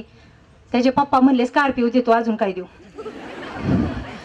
तर त्या दिवशी स्टँडअप दिवशी ना कुठल्याही मुलाने शाळेत गाडी नाही आणली पाहिजे सर. माझी एवढीच तुम्हाला सांगली. मग त्याबद्दल काय नियम काढायचा आणि काय त्यांना सक्ती करायची आम्ही त्याला पूर्णपणे प्रोत्साहन देऊ. ते गाडी आणायची, सरा पुढे ती बंगा बंगा गोल गोल फिरवायची, हे बघितलं होतं गेल्या स्टँडअपला मी. तर ते नकोय सर. त्यामुळं हा एरवी पण नको, पण आता हे जे बाकीचे आणत नाही ना, वयाचे 18 वर्ष पूर्ण होईपर्यंत तसं कायद्याने गाडी गाडी नकोच वापरताच येत नाही. पण ठीक आहे, आपण सगळेजण सवलत बोलतो मी त्याच्यावरती. ठीक आहे, हो चालतंय सर. थोडस तेवढंच ओके. नियमच काढ. सगळ्या शिक्षक आणि सगळ्या वर्गांना नमस्कार. माझं एवढंच सांगणं आहे की आम्ही जेव्हा मुलं, माझा नातू या शाळेत आहे, पण जेव्हा तो घरी येतो आणि अभ्यास कर म्हटलं त्याला की तो जेवढं लिखाण काम असेल तेवढाच अभ्यास करतो. आणि आम्ही वाचन करायला त्याला सक्ती करतो, तो अजिबात वाचन करत नाही. माझी एवढंच विनंती आहे शिक्षक वर्गांना की तुम्ही त्यांना कमीत कमी रोज एक तरी धडा वाचून या अशी सक्ती करा. कारण हल्ली मुलं वाचन हे सगळं पूर्णपणे विसरून गेले. ते वाचन करायला जरी आम्ही सांगितलं करत नाही. त्यांना निबंध किंवा तुम्ही कुठलंही काही लिहायला सांगितलं तर ते मोबाईल आणि टी व्ही शिवाय हे करत नाही किंवा गाईड घेतात. तर त्यांना तुम्ही एवढीच विनंती माझ्या हात जोडून की तुम्ही सांगावं की एक तरी तुम्ही धडा वाचून आलेच पाहिजे. एवढीच सक्ती करा. जय हिंद, जय महाराष्ट्र. करतो. आजच्या या विद्यार्थी, पालक, शिक्षक या मेळाव्याच्या अनुषंगाने आपण सर्व पालक या ठिकाणी उपस्थित राहिलात. संयोजकांनी त्यांचं आभार मानलेलंच आहे, स्वागत केलेलंच आहे. आजच्या ह्या शुभ आणि गोड अशा कार्यक्रमाचे अध्यक्ष, संस्थेचे संस्थापक सन्माननीय घनश्यामजी शेलार तथा अण्णा बाळासाहेबजी शेलार, व्यासपीठावरती असणारे सर्व सन्मानित, समोर बसलेले सगळे पालक आणि ज्यांच्यासाठी कार्यक्रम आयोजित केला आहे असे सर्व विद्यार्थी आणि विद्यार्थिनी, विद्यार्थिनींच्या भविष्याचा विचार करता त्यांनाही शालेय शिक्षणाबरोबर कुटुंबातूनही काही शिक्षणाची आवश्यकता आहे, हे थोडंसं पालकांच्या निदर्शनास आणून देण्याच्या अनुषंगाने अण्णांनी हा केलेला प्रयत्न आहे. आजचं गतिमान जर जीवन बघितलं तर प्रत्येक क्षणाक्षणाला परिस्थिती बदलत असते. प्रत्येकाची दिशा आणि गती वेगवेगळी. काल असणारा विद्यार्थी आज नाही, आज असणारा पालक उद्या नाही, आज शिकवणारा शिक्षक उद्या असणार नाही या अर्थाने मला म्हणायचं आहे, प्रत्येकाची कल्पना, प्रत्येकाची पद्धती ही काळाबरोबर बदलत असते. अगदी मला माझ्या काही अनुभवाच्या गोष्टी सांगत असताना, मी ज्यावेळेस 86ला छत्रपती शिवाजी महाविद्यालयामध्ये जॉईन झालो, गावामधून फिरत असताना जर 4 मुलं पुढून आली तर पुढून शिक्षक आलेत म्हणून ती मुलं मागं सरायची किंवा दुसऱ्या रस्त्याने निघून जायची. मी 2020ला सेवानिवृत्त झालो त्यावेळीची स्थिती अशी होती की आम्हाला म्हणावं लागत होतं पुढून मुलं येत आहेत, आपण इकडच्या बाजूने जाऊया. मग नेमकं परिवर्तन शिक्षकात झालं का मुलांच्यात झालं? मग शिक्षक मित्र झाला का विद्यार्थी उद्यम झाला? मग जर हे घडत असेल, ते रोखायचं असेल, तर निश्चितपणाने यात आज सगळ्यांचा सहभाग महत्वाचा आहे. पूर्वीच्या काळी फक्त शिक्षक महत्वाचा होता, शिक्षक सांगणारा मुलगा विद्यार्थी ऐकत होता. पालकाला त्यावेळेस विद्यार्थ्याची चौकशी करणं, त्याच्यावर लक्ष ठेवणं ही गरज त्या काळात फारशी नव्हती, कारण प्रसार माध्यम त्यावेळेस मर्यादित होती. आज प्रसार माध्यम भरपूर झाली, प्रत्येकाकडे मोबाईल आला, घरामध्ये टीव्ही आला आणि दोन्हीचा हे मनसोक्त आनंद मुलं घेतायत. गमतीने कुठंतरी मी वाचलं होतं, मुलाचा अभ्यास करून झाला म्हणून मुलगा आईला म्हणत होता, आई मी टीव्ही पाहू का? आई म्हटली टीव्ही बघ पण चालू करू नकोस. ही पद्धत, या दोन गोष्टी साध्य झाल्या. मुलाने जे विचारलं त्यालाही उत्तर दिलं गेलं आणि आईच्या मनामध्ये जे होतं तेही त्याला सांगितलं गेलं. मुलालाही बरं वाटलं. टीव्ही पाहायला सांगितलं, बघूया टीव्ही, पण बंद कशाला, मी बघून घे. आज घरात टीव्हीच बंद नसतो, टीव्ही चालू असतो, आई वडिलांची कामं चालू असतात, मुलाचाही अभ्यास चालू असतो. पालक आले की तो पुस्तकामध्ये लक्ष देतो, पालक गेले की टीव्हीकडे लक्ष देतो. दोन्ही ठिकाणावरून तो ज्ञानच मिळवत असतो, पण टीव्हीतलं जे ज्ञान मिळवतो हे त्याला उपयोगी पडणार आहे का याचा विचार केला पाहिजे. काय सांगितलं जातं, चांगल्या गोष्टी असतात ते पाहिलं जातं का? किती मुलं टीव्हीवरती न्यूज बघतात, बातम्या बघतात. बातम्या लागले की आपली जेवणाची वेळ होते, बातम्या लागले जेवून घेऊ, मालिका सुरू व्हायची. जर आपण अशा पद्धतीने जर वागत असू किंवा असणार तर आपल्याला पुढे काय ना, ही आपली संपत्ती पालकांनी लक्षात घ्या. ही आपली संपत्ती आहे, उद्याचा आधार आहे. हा आजची संपत्ती, उद्याचा आधार आपण जर नीटनेटका सांभाळला नाही तर मधारपणामध्ये चालण्यासाठी तो आधार आपल्या उपयोगी पडणार नाही. आपण निश्चितपणाने कोलमडून पडल्याशिवाय राहणार नाही, हे तितकंच काय. माझे काही अनुभव सांगताना 12वीचे पेपर तपासत होतो मी. गमती जमती असतात मुलांच्याकडे पहिले, आणि पालकही काही कमी नसतात तशी. आणि 12वीचे पेपर तपासत होतो. तपासताना पेपरमध्ये म्हैस विकल्याची एक पावती लिहिली विद्यार्थ्यांनी. मला कळले नाही की आता आपली प्रश्नपत्रिका आणि म्हैस विकल्याचा काय संबंध आला होता. यांनी ही कसं काय लिहिलं इथं? प्रश्न कोणत्या प्राण्याचा, जनावराचा उल्लेख नाही, म्हैस विकल्याची पावती कुठून आली इथं? मग थोडस सेंटर कुठं आहे काय असं ज्यावेळेस कुतूहलाचा विषय होता, पाहिलं तर असं निदर्शनास आलं की ते एक उत्कृष्ट कॉपी सेंटर होतं. तिथे पालक विद्यार्थ्यांना कॉपी पुरवित होते की माझ्या मुलाला खूप मार्क्स मिळाले पाहिजेत, खूप मोठा झाला पाहिजे. त्याला नका काही येणं, पण खूप मोठा झाला पाहिजे. आणि कशासाठी? शेजाऱ्यांसाठी. त्यांनी म्हटलं पाहिजे, हो तुमचा मुलगा खूप हुशार आहे, त्याला लई 100 मार्क पडले. अरे 100 पडले पण काय? तर मग त्या ठिकाणी पालक कॉफी पुरवित होते. मग थोडासा आढावा घेतला तर आदल्या दिवशी जनावरांचा बाजार होता. यांनी बाजाराला म्हैस नेलेली होती, म्हैस विकल्याची पावती त्याच्या खिशात होती. खिडकीतून वर चढला, पुस्तकातली कॉपी द्यायची तर म्हैस विकल्याचीच पावती दिली, त्या मुलांनी उतरून काढली. म्हणजे त्याच्याजवळ तरी किती नॉलेज होतं, आपण काय लिहितो. मग आता यात दोष मुलाचा की पालकाचा? असं तुम्ही समजू नका की तुम्हाला इथं येऊन आम्ही तुमच्यावरती दोष ठेवतोय. तुमचाही सहभाग आज तेवढा महत्वाचा आहे. ज्यावेळेस पालक कॉफी परत पुरवत नव्हते त्यावेळेस विद्यार्थ्यांचं शिक्षण बघा तुम्ही, ते वेगळ्या दर्जाचं होतं. ते शिक्षक केंद्रित होतं, शिक्षकावर आधारलेलं होतं. शिक्षक हा सर्वस्वी होता. आज बदल झाला. मग या बदलाला कोण कारणीभूत, यापेक्षा हा बदल कोण रोखू शकतो, कोण याला आवर घालू शकतो, याचा विचार केला तर निश्चितपणाने आई वडिलांचं नाव त्या ठिकाणी समोर येतं, कुटुंबाचं नाव समोर येतं. म्हणून तुम्हाला आज या ठिकाणी बोलवलं. ही खूप गुणी मुलं आहेत बाया पुढे बसली. एक थोडासा वेगळा भाग म्हणून सांगतो बघा. समजा मी एक विद्यार्थी आहे, मुलांना एक विचार करा, मी विद्यार्थी आहे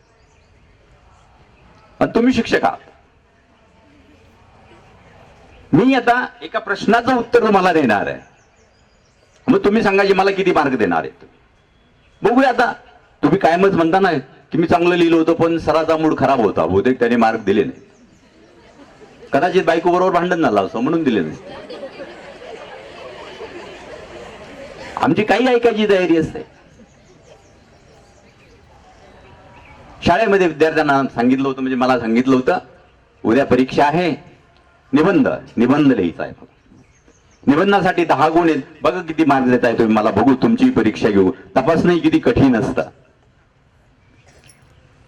मग मला शाळेत सांगितलं गेलं की उद्याच्या पेपरमध्ये गायीवरती निबंध येणार आहे.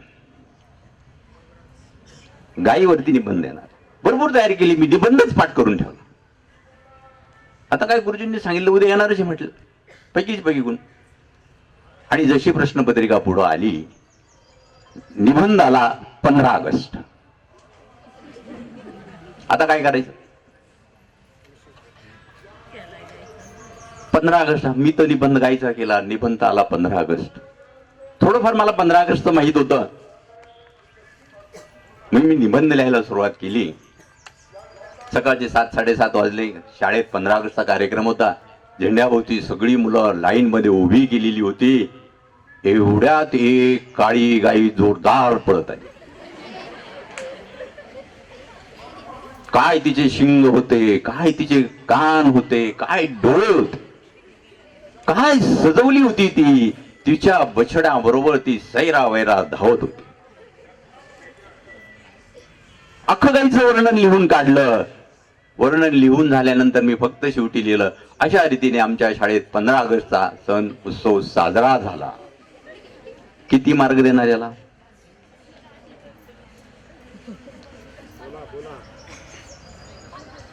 मार्क किती देणार? काय चूक आहे त्याच्यात?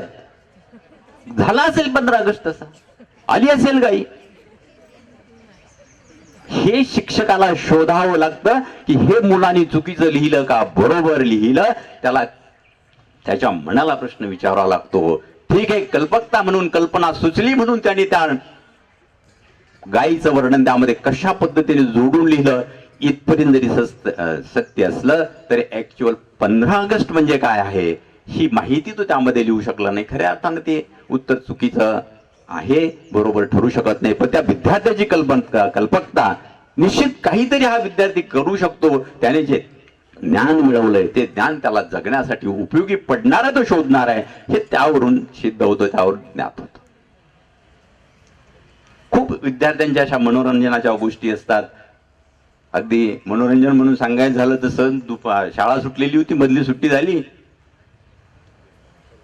आणि मधली सुट्टी झाल्यानंतर मुलं गेली आणि शाळेत साहेब आले परीक्षण करायला. एका वर्गामध्ये गेले आणि एका मुलांना प्रश्न विचारू लागले. मग साहेबांनी एका विद्यार्थ्याला उभं केलं आणि म्हटले, सांग तुम्ही प्रामाणिकपणा शिकला, सगळ्या गोष्टी शिकलात, मग मला सांग बरं बने, तू ग्राउंडवरती बाहेर गेला आणि तुला एखादा बॉम्ब सापडला तर तू काय करशील? तो मला मी स्टाफ रूम मध्ये नेऊन ठेव. आता हा प्रामाणिकपणा चालणार आहे का? बॉम्ब स्टॉप रूम मध्ये ठेवायचा असतो का? म्हणजे हे विद्यार्थी जे आहेत, हे विद्यार्थी त्या काळात जे मिळालंय तसं वापरण्याचा प्रयत्न करतात. वयोपरत्वे जसजशी त्यांचं वय वाढत जाईल तसं मिळालेलं ज्ञान त्यांच्या दैनंदिन जीवनामध्ये वापरण्याचा प्रयत्न करत असतात. वेळ भरपूर झालेला आहे, सांगण्यासारखं खूप आहे. पालकांसाठी एवढाच सल्ला देईन मी, आपल्या खिशात किती आहे त्यापेक्षा खुशीत किती आहात हे जर पालकांनी शोधलं तर निश्चितपणाने त्यांना चांगले दिवस पाहायला मिळाल्याशिवाय राहणार नाही. आणि जाताना एक विद्यार्थ्यांना छोटीशी गोष्ट सांगतो आणि मी माझं व्याख्यान थांबवतो.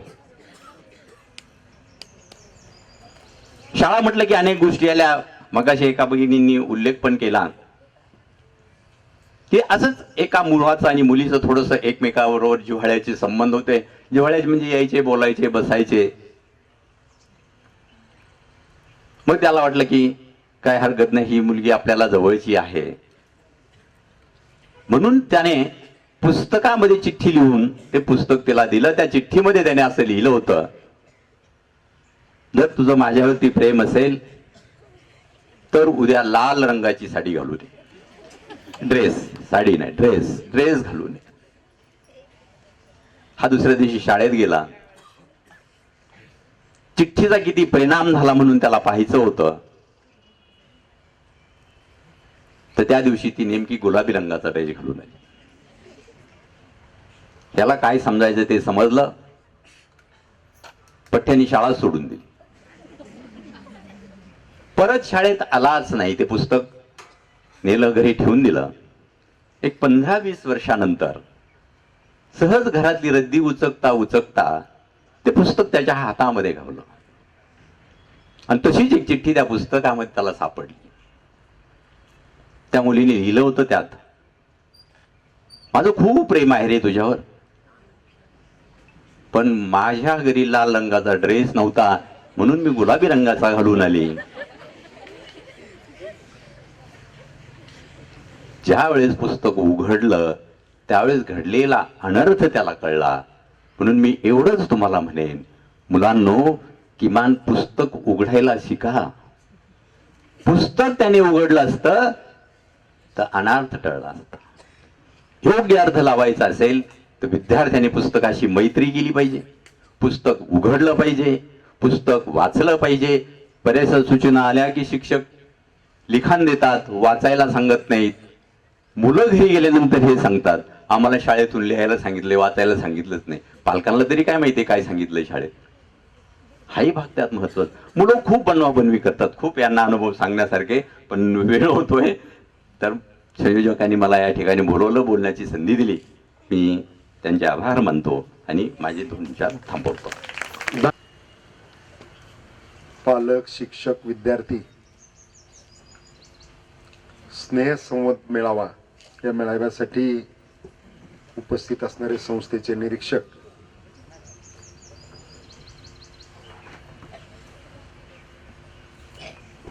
आणि छत्रपती शिवाजी महाविद्यालयाचे सेवानिवृत्त उपप्राचार्य विलासरावजी जाधव सर, अण्णा पाटील मोठे, अजिंबे जकाते, राणीताई दातुंडे, या ठिकाणी उपस्थित असणारे सर्व पालक, ज्यांनी सूचना केल्या ते सगळे पालक, शाळेचे मुख्याध्यापक जामदार सर, सर्व शिक्षक वृंद. खरं तर आज मेळावा घेत असताना अजिमबाई आणि पांढरकर साहेब दोघं मागून म्हटले की पालक मेळावे, शिक्षक, पालक आणि विद्यार्थी मेळावे आतापर्यंत झाले, पण मी 4-5 जण सोडलं तर कुणी नसायचं. आज सगळ्यात मोठ्या संख्येनं पालक आले, त्याच्याबद्दल मी सगळ्या पालकांचं अंतःकरणापासून स्वागत करतो.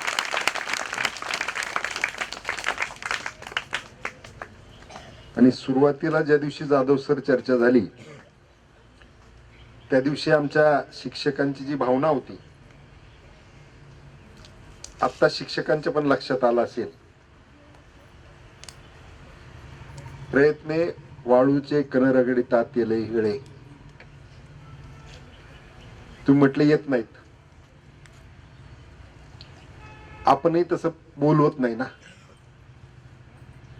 आपण कसं बोलवतो त्याच्यावरती येणारे ठरवतात. यावेळेस आम्ही बसलो, बैठकीत ठरवलं की पहिल्यांदा एक फोन करा आणि पत्र घेऊन भेटायला यायचंय म्हणून सांगा. बऱ्यापैकी पालक घरी थांबले. 250 पालकांना भेटायला गेले, त्याच्यापैकी 240 पालक भेटले. हा रिझल्ट आहे. त्याच्यानंतर पुन्हा तुम्ही शनिवारी आणि रविवारी पालकांना फोन केले. पालक आलेत. नुसते पालक आले नाही तर त्यांनी खूप चांगल्या सूचना या ठिकाणी मांडल्या.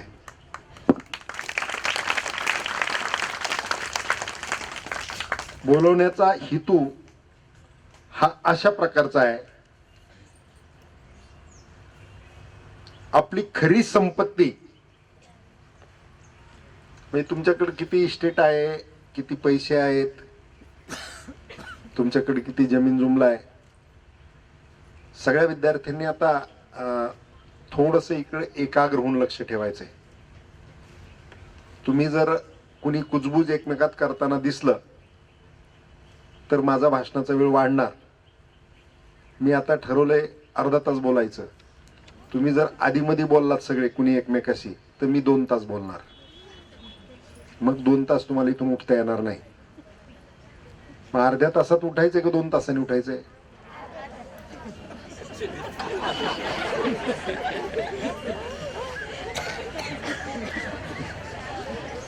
म्हणजे मी लवकर उरकावं असं तुम्हाला अपेक्षित आहे?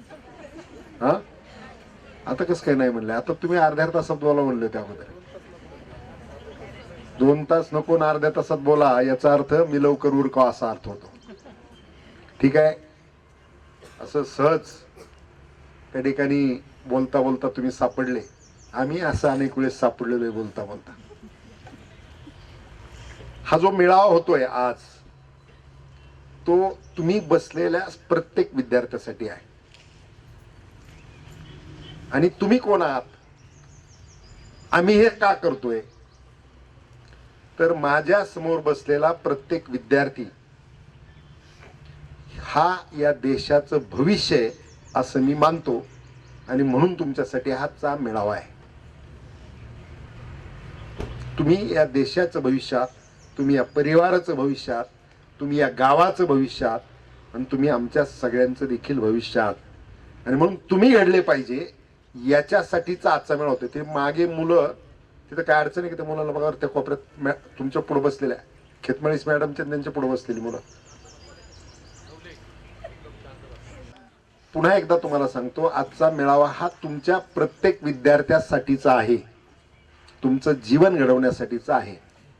आणि म्हणून तुम्ही सगळ्यांनी, नाहीतर तुम्हाला असं आता वाटायला लागला असं चुळबुळ सुरू ही कशासाठी झाली ते मला पण कळतं. कारण आम्ही पण तुमच्यासारखे शाळेत होतोच ना.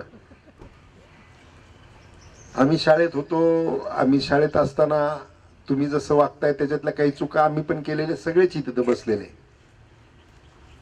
पण आजचा काळ आणखीन जास्त बिघडला आहे आणि म्हणून हा मेळावा ठेवलाय. त्यात तुम्हाला आता काय वाटत असेल की आईवडिलांनी सांगितलंय मोबाईल पोरांना देऊ नका, काय आईवडिलांनी सांगितलंय गाडी देऊ नका, आणि नेमकं तुम्हाला जे पाहिजे ते देऊ नका सांगितलंय. याच्यावरती बहुतेक ह्यो बी बाबा सांगणार ह्यांना काहीच देऊ नका.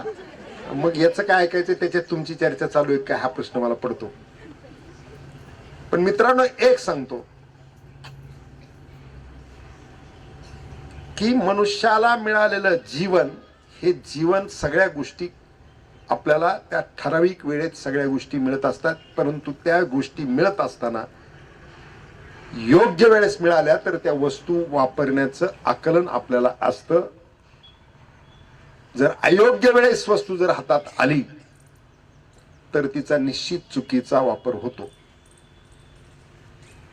काही महिला पालकांनी सांगितलं की मोबाईलचा वापर मुलं अजिबात चांगला करत नाही. मुळात मोबाईलवरचं शिक्षण बंद करा अशी मागणी आली. मी लगेच मुख्याध्यापकांना विचारलं तर त्यांनी सांगितलं पालकांची मागणी होती. तर आतापर्यंत कोणी पालकांनी मागणी केली असेल तर आता इथून पुढे पालकांची सूचना आल्यामुळं मोबाईलवरती काही अभ्यास मागायचा नाही. मी सांगत होतो की खरी संपत्ती आपली जर कोणती असेल तर ही समोर बसलेले मुलं ही आपली संपत्ती आहे. आई वडील आणि शिक्षक यांच्या जीवनातला सर्वोच्च आनंदाचा क्षण जर कोणता असेल, आता हे सगळ्यांना लक्षात घ्या. इकडे पण जागा, इकडे इकडे आले तरी चल, इकडे इकडे. सर्वोच्च आनंदाचा क्षण जर कोणता असेल तिघांचा एकत्रित तर त्यांचा आईवडिलांचा पाल्य आणि शिक्षकांचा विद्यार्थी ज्यावेळेस चांगल्या प्रकारचं यश संपादन करतो तो सर्वोच्च आनंदाचा क्षण मातृदेवो भव, पितृदेवो भव, आचार्य देवो भव या तिघांचा असतो. आई वडील आणि शिक्षक ह्या तिघांनाही सर्वोच्च आनंद कोणत्या दिवशी होतो तर आमचा पाल्य आणि शिक्षकाला माझा विद्यार्थी यशस्वी झाला याच्या इतका दुसरा कुठलाही आनंद नसतो.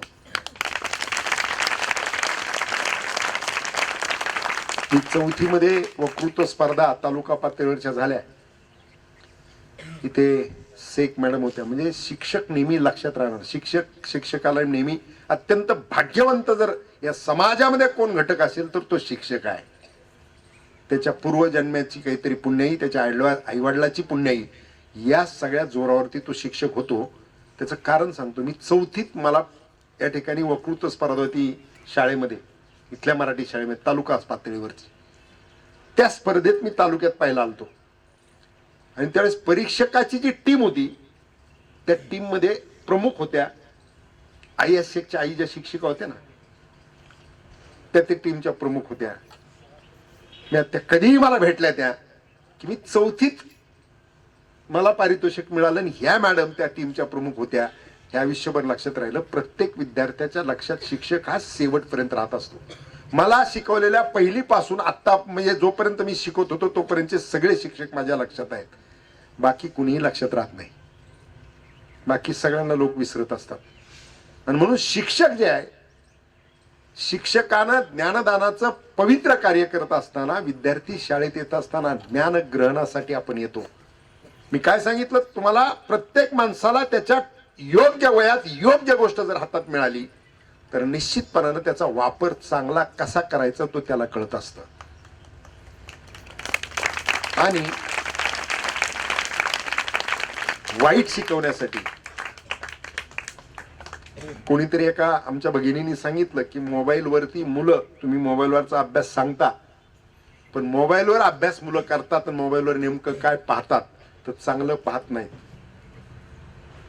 सगळ्यात महत्वाचं असं आहे की चांगली गोष्ट शिकण्यासाठी शाळा कॉलेजेस आहेत. शाळा कॉलेजेसची निर्मिती कशासाठी आहे तर ती चांगलं शिकण्यासाठी आहे. आपण भगवान श्रीकृष्ण, प्रभू श्रीराम हे आपण देव मानतो. त्यांनी अवतार घेतलेले होते आणि अवतार घेतल्यानंतर ते इथे येत असताना त्यांनी त्या ठिकाणी त्यांनी देखील शिक्षण घेतलं. प्रभू रामानं गुरु वशिष्ठ ऋषींच्या आश्रमामध्ये शिक्षण घेतलं आणि भगवान श्रीकृष्णानं त्या ठिकाणी संदीपान्य ऋषीच्या आश्रमामध्ये शिक्षण घेतलं. ज्यांना आपण देव म्हणतो त्यांनी सुद्धा शिक्षकाकडे जाऊन शिक्षण घेतलेलं आहे. आपण इथे येतोय, आपण शिक्षण घेण्यासाठी आलोय हे विद्यार्थ्यांनी लक्षात घेण्याची आवश्यकता आहे. आणि मग शाळेमध्ये जे चांगलं शिकवायचंय ते शाळा, त्याच्यासाठी शाळा. आता असं आहे का इथं बसलेले बहुतेक इथं तर कुणीच नसणार आहे तसं. मी तंबाखू काही कोणाला सवय नसणार आहे मला वाटतं. गुटखा कुणी खात नसेल असं मला वाटतं. पण हे शिकवण्यासाठी शाळा कॉलेजची कुठंच गरज पडली नाही. हे शिकले आपाप लोक. वाईट शिकवण्यासाठी कुठल्याही शाळे कॉलेजची गरज नाही. दुर्भाग्यपूर्ण घटना आपल्या सगळ्यांच्या जीवनात अशी घडली की कोरोनाचं संकट आपल्या देशावरती आलं. त्या संकटातून दोन प्रकारच्या मोठ्या हान्या झाल्या. एक पहिली हानी झाली तर खूप चांगली माणसं या ठिकाणी आपल्या सगळ्यांना सोडून गेले. या देशातला 30च्या आतले 43 लाख तरुण गेले कोरोनामध्ये. खूप मोठी हानी झाली. आणि दुसरी हानी कोणती झाली असेल तर ऑनलाईन शिक्षण आलं आणि मोबाईल पोरांच्या हातात गेला. मोबाईल जसा हातात गेला तसं मोबाईलमध्ये 90% गोष्टी चांगल्या आहेत. जसं समाजामध्ये जीवनामध्ये 90% चांगल्या गोष्टी आहेत पण अनुकरण होत असताना 10% गोष्टीचं होतं. आणि म्हणून समाजाचं चित्र पाहत असताना एक वेगळ्या पद्धतीने पाहिलं जातं. तसं त्या मोबाईलमध्ये असणाऱ्या 10% चुकीच्या गोष्टी जर घेतल्या गेल्या तर त्याचा परिणाम विद्यार्थ्यांच्या जीवनावरती अत्यंत वाईट होतो. आईवडिलांनी सांगितलेली सूचना, मोबाईल देऊ नका, मोबाईलवरचा अभ्यास सांगू नका. आई वडील तुमचे शत्रू नाहीत. मीही तुमचा शत्रू नाही, तुमचा कुठलाही शिक्षक तुमचा शत्रू नाही. आम्हाला तुमच्यात पाहिजे काय? मोबाईल तुम्हाला मिळणारच आहेत, मोबाईल तुम्हाला वापरायचेच आहेत. 18 वर्षानंतर तुम्हाला गाडी चालवायचीच आहे. निस्ती गाडी म्हणजे मोटरसायकल चालवायची किंवा 4 चाकी चालवायची एवढंच नाही, तुम्हाला जीवनाची गाडी वयाच्या 18 नंतर त्या ठिकाणी तुमच्या हातात चालवायला दिली जाणार आहे. तुम्हाला तुमचं जीवन यशस्वी करायचं, त्याची पायाभरणी हे माध्यमिक शिक्षण आहे. आणि मग इथे आता तुमचं वय कशाचं आहे? तर तुमचं वय केवळ शिक्षकांनी सांगितलंय त्याचं अनुकरण करण्याची आवश्यकता आहे. आणि पालकांसाठी माझी एक विनंती आहे, आपण सगळे कुटुंब म्हणून एकत्र बसलोय, आपण एक परिवार म्हणून एकत्र बसलेलो आहे. मी सुरुवातीला सगळ्या पालकांचे आभार याच्यासाठी मानतो की शाळेच्या बाबतीत म्हणजे तक्रारी असतील मांडल्या नसतील तर मग ते चुकीचं आहे, पण तुम्ही सगळ्यांनी शाळेचं शिक्षकांचं कौतुक केलं त्याच्याबद्दल मी आभार मानतो. परंतु कौतुक शिक्षकांनी डोक्यात जाऊ द्यायचं नाही, हेही सगळ्या शिक्षकांनी लक्षात घ्यायचं आहे. नाही तर कौतुक झालं म्हणलं आम्ही खूप चांगले आहेत, आमचं काहीच चुकत नाही, असं जर तुमच्या डोक्यात आलं तर पुढच्या वेळेस चुका सांगायसाठी सुद्धा पालक येतील, हे ध्यानात घेण्याची आवश्यकता आहे. आणि शिक्षकानं एक गोष्टीचं निश्चितपणानं लक्षात घेतलं पाहिजे की तुमची पुंजी काय आहे. शिक्षकाच्या आयुष्यातलं यशस्वीतेचा पॅरामीटर जर पाहायचा असेल,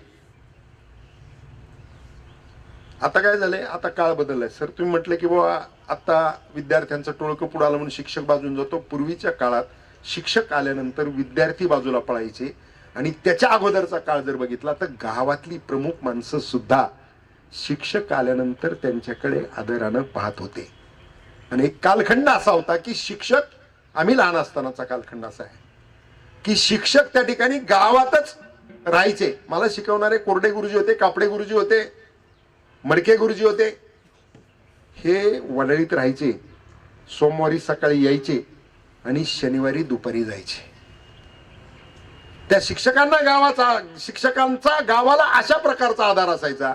शिक्षण कमी असणारी माणसं होती, पत्र आलं तर ते पत्र वाचण्यासाठी शिक्षकांकडे जायचे, पत्र वाचून द्यायचं. तो शिक्षकाला त्या ठिकाणी आदरानं घरी जेवायला चला म्हणून आग्रह असायचा. ती शिक्षक, ते त्या काळातले शिक्षक त्या ठिकाणी रात्री शाळेत मुक्कामाला असताना विद्यार्थ्यांना रात्र तासासाठी बोलवायचे. तुम्हाला खूप सुविधा आहेत. मी काल एका आजचं बोलायचं विद्यार्थ्यांच्या पुढे बोलायचं म्हणून आपल्याच तालुक्याचे सुपुत्र भाऊसाहेब दांगडे जे IAS झाले, त्यांना त्यांच्या शिक्षणाचा अनुभव विचारायचा म्हणून त्यांना मी फोन केला होता, जो तुमच्याशी मला शेअर करायचा आहे. IAS म्हणजे माहिती आहे तुम्हाला कोण आहे? कलेक्टर, कलेक्टरचे वरचे अधिकारी हे IAS झालेले असतात, IAS झालेले असतात. आपल्या तालुक्यातलं घुगल वडगाव सारखं छोटं गाव 4थी पर्यंत शिक्षण त्यांनी गावात घेतलं. आणि 4थी नंतरचं शिक्षण आढळगावला पायी जायचं. त्यांना मी विचारलं चप्पल घालायला कधी मिळाली? त्यांनी सांगितलं मी 9वीत गेल्यानंतर मला चप्पल घालायला मिळाली. आज ही परिस्थिती आहे का? आज ही परिस्थिती नाही. तुम्हाला सगळ्या सुविधा पालक उपलब्ध करून देत आहेत. आमच्या कालखंडामध्ये रात्र अभ्यासाला ज्यावेळेस आम्ही जायचो त्यावेळेस चिमण्या असायची, चिमण्या रॉकेलच्या. आता ह्यांना चिमणीचा फोटो काढून दाखवावा लागेल. चिमणी म्हणजे तुम्ही पक्षी, उडणारा पक्षी म्हणतात, दिवा. आणि तो दिवा आम्ही लावायचो. त्या दिव्याला एक असं डबडं फोडायचं, पुढच्या बाजूनं प्रकाश कसा बाहेर येईल याची व्यवस्था करायची, कारण त्याला हवा लागून विझू नये म्हणून डबा लावायचो. आणि त्याची काजळी अशी बरोबर पुढून यायची. आम्ही सकाळी तोंड धुवायला लागलो की नाकातनं ती काजळी निघायची. मात्र शिक्षक आमच्यावरती झोपतोय का काय याचं लक्ष ठेवत असायचे, त्याच्यामुळे बसून आम्हाला अभ्यास करावा लागायचा. आता इथं सूचना अशी आली की तुम्ही फक्त लिहिताय, वाचायचं सांगत नाही, तुम्ही घरी काय सांगताय हे घरच्यांना माहीत, शिक्षकांना माहीत नाही. आणि शिक्षक काय तुम्हाला सांगतायत ते घरच्यांना माहीत नाही. सचोटी आणि तुम्हाला जीवनात घडायचं असेल, मला विद्यार्थ्यांना एक प्रश्न विचारायचा आहे. सगळ्यांनी माझ्याकडे लक्ष देऊन मी तुम्हाला सगळ्यांना एक प्रश्न विचारतोय. तुम्ही शाळेत येताय, ते घडण्यासाठी येत आहे, मोठं काहीतरी होण्यासाठी येत आहे का गंमत म्हणून येत आहे? मोठं होण्यासाठी येत असाल त्यांनी हात वर करा. सगळ्यांचेच हात वर आहेत, घ्या खाली आता. मग सगळे जर मोठे होण्यासाठी येत आहे, शिकून मोठं व्हायचंय म्हणून येत आहे, तर मग स्कूटीचा आग्रह का धरता? स्कूटी तुम्हाला, स्कूटी काय बुलेट मिळेल, पण बुलेट सारखी तुमची त्या पहिल्यांदा तब्येत झाली पाहिजे. जी साधनं पाहिजे ती साधनं तुम्हाला मिळतील, पण तुम्हाला त्याच्यासाठी कर्तबगार व्हावं लागेल, तुम्हाला शिकावं लागेल. आईवडिलांना तुमचा अभिमान कधी वाटेल की माझा मुलगा कर्तबगार झाला, त्या दिवशी तुमच्या आईवडिलांचा तुमचा अभिमान वाटेल. आणि तुम्ही ज्यावेळेस यशाच्या उच्च शिखरावर जाणार त्यावेळेस तुमच्या शिक्षकाला देखील त्याचा आनंद वाटेल. आणि तेवढाच आनंद मी संस्था काढली म्हणून मला देखील वाटेल. माझ्या संस्थेतला विद्यार्थी यशस्वी झाला त्याचा आनंद मला निश्चितपणाने वाटेल. आणि तो सर्वोच्च आनंदाचा दिवस आणणं आमच्या सगळ्यांच्या जीवनात हे तुमच्या हातात आहे. कोणाच्या हातात आहे? कोणाच्या? तुमच्या हातात आहे ना. मग आता इथून पुढे आज जे आपलं ठरणार आहे त्या ठरल्याप्रमाणे आपण सगळ्यांनी वागायचं. वागायचं का नाही? आवाज एकदम कमी येतोय.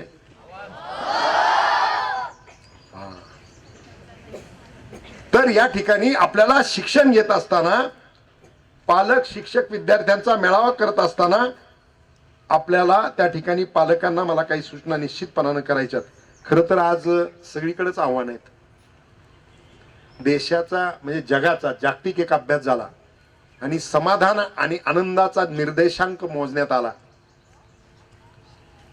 सगळ्यात छोटं असणारं राष्ट्र भूतान, एकदम छोटं, तिथं सडका नाहीत, सगळ्या घरांपर्यंत वीज पोहोचलेली नाही, सुविधा कमी आहेत, पण समाधान आणि आनंदाचा निर्देशांक काढला त्याच्यामध्ये भूतान नंबर 1 आलेला आहे जगात.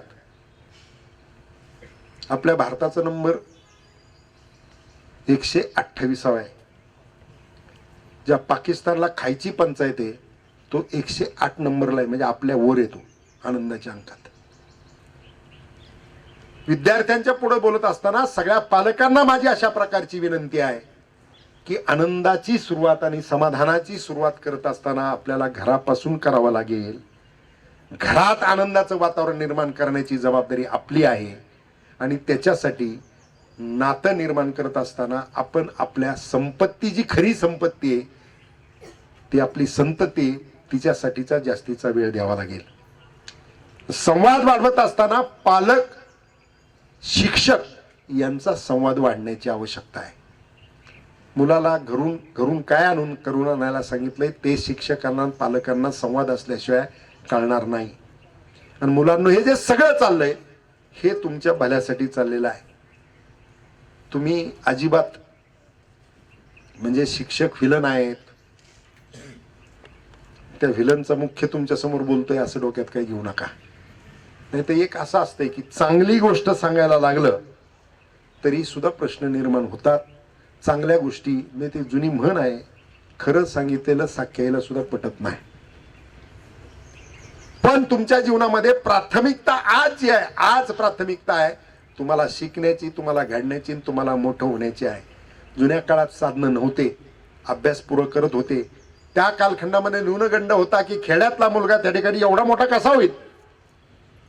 आपल्याकडे आहेत झालेले इथे मकरंद खेतमाळी साहेब आहेत, आपल्याकडे भाग्यश्री खेतमाळीस म्हणून इथे एक्साईजच्या ऑफिसर आहेत. माहेर जरी नाशिकचं असलं तरी त्या श्रीगोंद्याच्या कन्या आहेत. आमच्या गावचे शिवाजीराव डांगे आयुक्त म्हणून काम करतायत, भाऊसाहेब दांगडे आयुक्त म्हणून काम करतायत. हे सगळे खेड्यात जन्माला आलेली पोरं आहेत. तुम्हाला तरी ड्रेस कोड आहे, त्यावेळेस खाकी पॅन्ट आणि पांढरा शर्ट हा ड्रेस कोड होता. काल दांगडे साहेबाशी बोलताना त्यांनी सांगितलं की पॅन्ट मागं फाटलेली असायची, ठिगळं लावले त्याची लाज वाटायची. आता काळ बदललाय. आम्ही सुद्धा शाळेत जाताना दप्तराची पिशवी एका हातात आणि ठिगळ असेल त्या ठिगळावर दुसरा हात होती. वस्तुस्थिती ही परिस्थिती होती. तुम्ही फार भाग्यवंत आहात की तुम्हाला आईवडील पाहिजे त्या सगळ्या गोष्टी देत आहेत. अर्थात काळही बदललाय सर. काळ असा बदललाय, पूर्वी फाटलेल्या कपड्याची लाज वाटत होती, आता फाटलेल्या कपड्याची फॅशन आलेली आहे. पोरं मोठाली पोरं जर आपण असं रस्त्याने चाललेले बघितलं, इकडं पॅन्ट फाटलेली, तिकडं पॅन्ट फाटलेली, गुडघ्यावर फाटलेली आहे. आता ते फाटलेल्याच विकत मिळतात का घेऊन फाडतात हेच कळत नाही.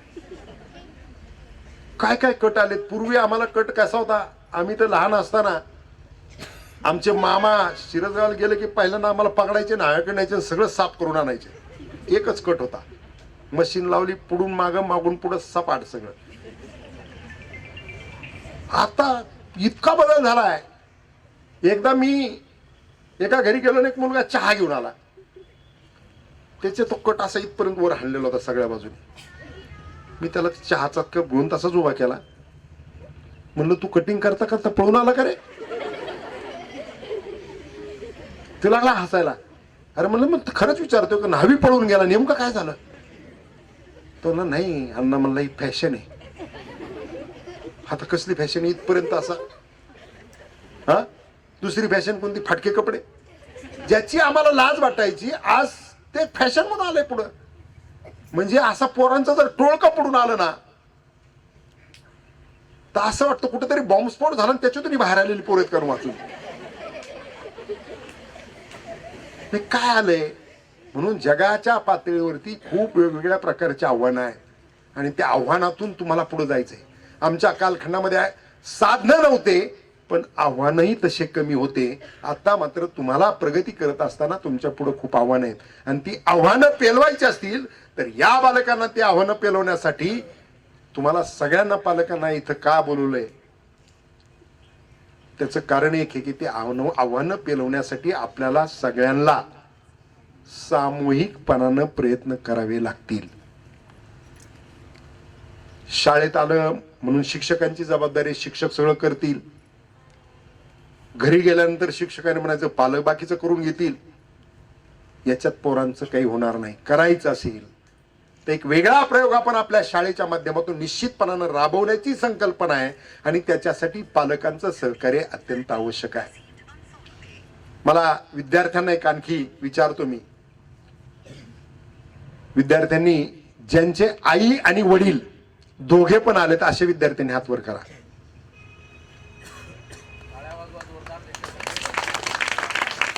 करा खाली खाली हात करा. किती मोजले का किती होते? मला वाटलं तुम्ही मोजताय शिक्षक कोणतरी पहा. आई वडील दोघे पण आलेत असे किती विद्यार्थी हात वर करा. सरळ हात वर करा म्हणजे घेता येईल. मोजली संख्या? मोजायची झालं पटकन सांगा. हा 33. ठीक आहे खाली घ्या. फक्त आई आलेले अशा विद्यार्थ्यांना हात वर करा. सरळ वर करा ना. चला बोलू ना. 62. आणि वडील आलेत अशांनी. नंतर आलेले पालक काहींना माहित नसतील. ठीक आहे ही संख्या घेतली का? झालं मोजून? ठीक आहे घ्या हात खाली. आता हे विद्यार्थ्यांना याच्यासाठी हात वर करायला लावलेत. आई वडील बोलवण्याचा उद्देश असा आहे की मी जसं सुरुवातीला भाषण करताना सुरुवातीला एक वाक्य वापरलं की आपली खरी संपत्ती काय आहे आणि मग या संपत्तीसाठी ही जी संतती ही आपली संपत्ती आहे. या संपत्तीसाठी आई वडिलांनी दोघांनी एकत्र वेळ देणं अपेक्षित आहे. मला माहिती आहे आपल्या पाठीमागे कामाचा खूप व्याप आहे परंतु सगळ्या ह्या व्यापातून आपल्याला आपल्या संततीसाठी वेळ काढावाच लागेल. आणि आता हा मेळावा इथून पुढच्या कालखंडामध्ये एक वर्षातनं आपल्याला 3 ते 4 मेळावे करायचेत. माझी विनंती अशी आहे की विद्यार्थ्यांना घडवायचं असेल तर आपल्याला सगळ्यांना एकत्र येऊन प्रयत्न करावे लागणार आहेत. आणि विद्यार्थ्यांच्या बाबतीमध्ये मी निश्चितपणाने एक सांगणार आहे, सगळ्या विद्यार्थ्यांनी या ठिकाणी लक्ष देण्याची आवश्यकता आहे की एकाग्रता हा गुण सगळ्यात महत्वाचा आहे. आपण शाळेत आलो ती एकाग्रता असली पाहिजे आणि ती एकाग्रता टिकायची असेल तर मोबाईल आई वडिलांनी द्यायची बंद करा. शिक्षकांनी उद्यापासून विद्यार्थ्यांची दप्तर चेक करणं, मुळातच मोबाईल तुम्ही आई वडिलांनी दिला नाही तर त्यांनी शाळेत आणायचा प्रश्नच येत नाही. मोबाईल मित्रांनो तुमचं वापरण्याचं आजचं साधन अजिबात नाही. ऑनलाईन शिक्षण आता कोरोना गेल्यानंतर बंद झालेलं आहे. आता सध्या तुम्हाला एकच जबाबदारी आहे की तुमचं पुस्तकातलं ज्ञान ते ग्रहण करा आणि फक्त पुस्तकी ज्ञानच नाही, शिक्षकांना मी सांगू इच्छितो आणि पालकांनाही सांगू इच्छितो की आपल्या मुलांमध्ये असणारे गुण सुद्धा शोधण्याची आवश्यकता आहे. आमचं लहानपण फार वेगळं गेलं. आमच्या लहानपणी जर आम्ही खेळायच्या ग्राउंडवर बघितलं की मोठी अशी छडी काठी काहीतरी घेऊनच घरचे यायचे. पूर्वीचे आई वडिलांचं काम वेगळं होतं. समजून सांगायला आई प्रेमाच्या 4 शब्दांनी सांगायची, काही काही आया कडक होत्या, 2 फटके देऊन सांगायच्या. वडील मात्र पूर्ण ताकद लावून समजून सांगायचे, पूर्ण ताकद लावून. गालावर बोट उठलेच पाहिजे हा टासच असायचा त्यांचा. आईनी रात्री जेवल्यानंतर रडून रडून जेवल्यानंतर शर्ट काढून बघायचा, पाठीवरती 5 बोटं वाढल्याचे उठलेलेच असायचे. एवढं प्रेम पूर्वीच्या काळात आई वडील करत होते. तेवढं प्रेम तुम्हाला मिळत नाही. नाही मिळत का? मिळतं. काही काही फार फार बारीक सुरात बोलतायत. मित्रांनो, या ठिकाणी आज तो कालखंड बदललेला आहे. त्या पद्धतीने आईवडिलांनी वागावं असं तुम्ही वागण्याची आवश्यकता अजिबात नाही. शिकत असताना ज्ञान ग्रहण करून खूप मोठं व्हायचंय आपल्याला, हे स्वप्न त्या ठिकाणी मनात ठेवा. आपल्या शाळेमध्ये असणारे जे 276 विद्यार्थी आहेत ते विद्यार्थी, मला त्याच्यातला एकही विद्यार्थी अयशस्वी झालाय असं ऐकायला आवडणार नाही. आणि मला आनंद कधी, सर्वोच्च आनंद कधी होईल की माझ्या शाळेतला प्रत्येक विद्यार्थी हा गुणवंत निघालेला आहे आणि तो त्याच्या करिअरमध्ये यशस्वी झालेला आहे. जीवनात पुढे जाऊन त्याने नाव कमवलेलं आहे. हे ऐकायला ज्यावेळेस मिळेल त्यावेळेस जसा तुमच्या आईवडिलांना, शिक्षकांना आनंद असेल तसा त्या संस्थेचा संस्थाचालक म्हणून आनंद निश्चितपणाने असेल. आणि म्हणून त्याच्यासाठी तुम्हाला काय करावं लागेल, जसं अर्जुनाला एका शर्यतीमध्ये सांगितलेलं होतं, सगळ्या योद्ध्यांना सांगितलेलं होतं की माशाचा डोळा उडवायचा आहे. सगळे योद्धे पाहत असताना कुणी मासा बघत होतं, कुणी खाली पाण्यात बघायचं, वर मासा लावलेला होता, खाली बघून त्या माशाचा डोळा उडवायचा होता. यशस्वी फक्त अर्जुनच झाला, कारण अर्जुनाला डोळा सोडून, माशाचा डोळा सोडून दुसरं काही दिसत नव्हतं. तुम्हाला यशस्वी व्हायचं असेल तर तुम्हाला अभ्यास सोडून काही दिसता कामा नये याची काळजी घेतली पाहिजे.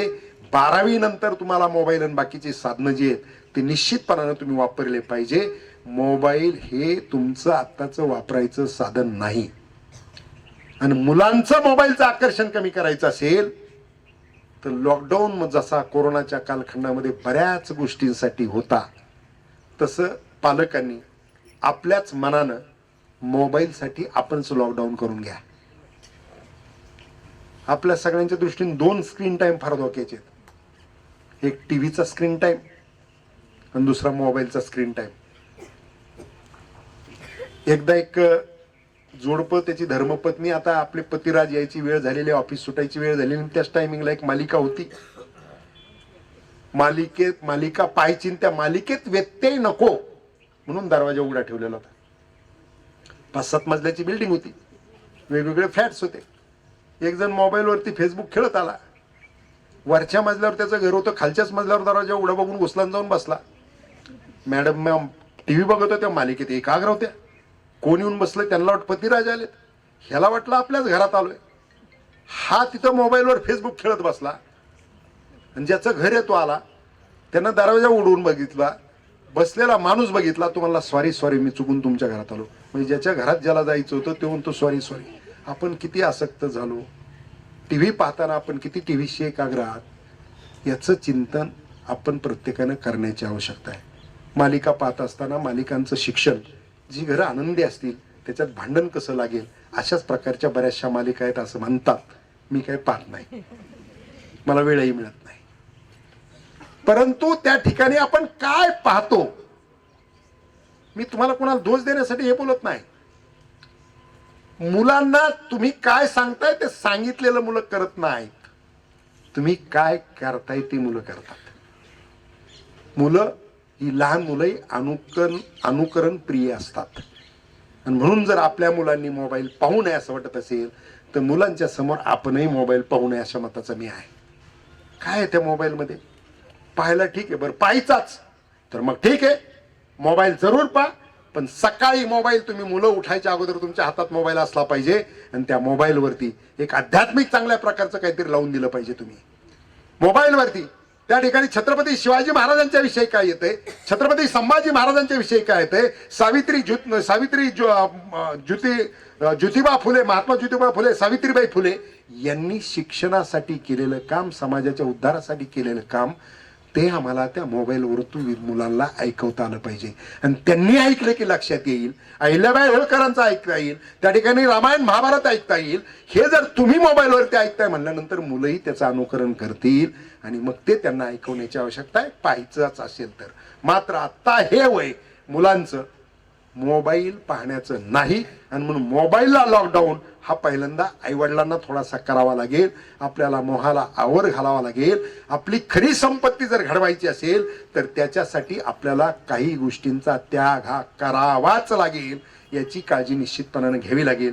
या ठिकाणी हे सांगत असताना खरं तर शिकत असताना माणसं त्या ठिकाणी खूप संघर्षातून जुन्या कालखंडामध्ये माणसं मोठी झाली, शिकले, खूप मोठे झाले. आपल्या देशाचे राष्ट्रपती, मुलांना नाव सांगता येईल का बघा,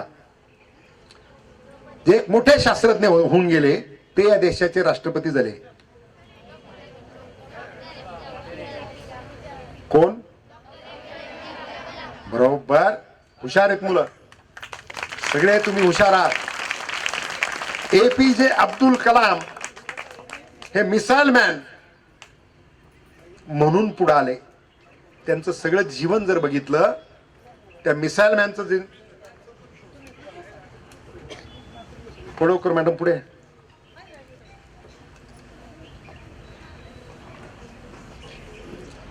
मी कर्तबगार मुलांचे उदाहरण सांगत असताना त्या ठिकाणी मी तुम्हाला आणखी एक गोष्ट सांगेल. APJ अब्दुल कलाम राजकीय क्षेत्रात कुठंच नव्हते, पण या देशाच्या संशोधनामध्ये कार्य करत असताना मिसाईलचं विकसित अशा पद्धतीने केलं की जग हादरला की भारताकडे देखील ही ताकद आहे. आणि ते कोणामुळे शक्य झालं? ते APJ अब्दुल कलाम यांच्यामुळे ते शक्य झालं. APJ अब्दुल कलाम हे अत्यंत गरिबीच्या परिस्थितीतला मुलगा, शिक्षण घेत असताना त्या ठिकाणी गरिबीतून शिक्षण घेतलं आणि ज्यावेळेस NDAला ऍडमिशन घेण्याचा प्रश्न आला, ऍडमिशन त्या ठिकाणी त्याच्यात एक परीक्षा होती NDAची, त्याच्यासाठी त्यांना डेहराडूनला जायचं होतं. आर्थिक परिस्थिती गरिबीची, लग्न झालेली बहीण तिच्याकडे गेले, त्या बहिणीला सांगितलं की माझ्या जीवनातली खूप मोठी संधी आहे, परंतु मला तिथं जायचंय, परीक्षेसाठी जायचंय, मी उत्तीर्ण झालो तर मी खूप मोठा वैमानिक होईल, अधिकारी होईल, माझं चांगलं होईल. बहिणीनं तिच्याकडचे असणारे दागिने मोडले, दागिन्याचे पैसे दिले, त्याच्यात एकाच बाजूचं भाडं भागलं. ते देहरादूनला गेले. देहरादूनला गेल्यानंतर त्यांचा नंबर तिथे लागला नाही, त्यांना फ्रस्ट्रेशन आलं. देहरादूनला तिथे ते फिरत असताना एक आश्रम त्या ठिकाणी होता आणि त्या आश्रमाच्या, शिवानंद स्वामींचा आश्रम होता ऋषिकेशला, त्या आश्रमाच्या समोर टेकडीवर जाऊन APJ अब्दुल कलामांच्या मनामध्ये एक प्रचंड मोठं वादळ चालू होतं की आता माझ्याकडे काहीच नाही राहिलं, मला यशही मिळालं नाही, मी माझ्या बहिणीचे दागिने मोडून इथपर्यंत आलो, मला परत जायला सुद्धा पैसे नाहीत, आता आत्महत्येशिवाय दुसरा कुठलाही मार्ग नाही, असा विचार करणारे APJ अब्दुल कलाम त्या मानसिकतेतून फिरत होते. आणि शिवानंद स्वामी त्यांनी पाहिलं की हा तरुण काहीतरी चुकीच्या मानसिकतेत दिसतोय, म्हणून त्यांनी बोलून घेतलं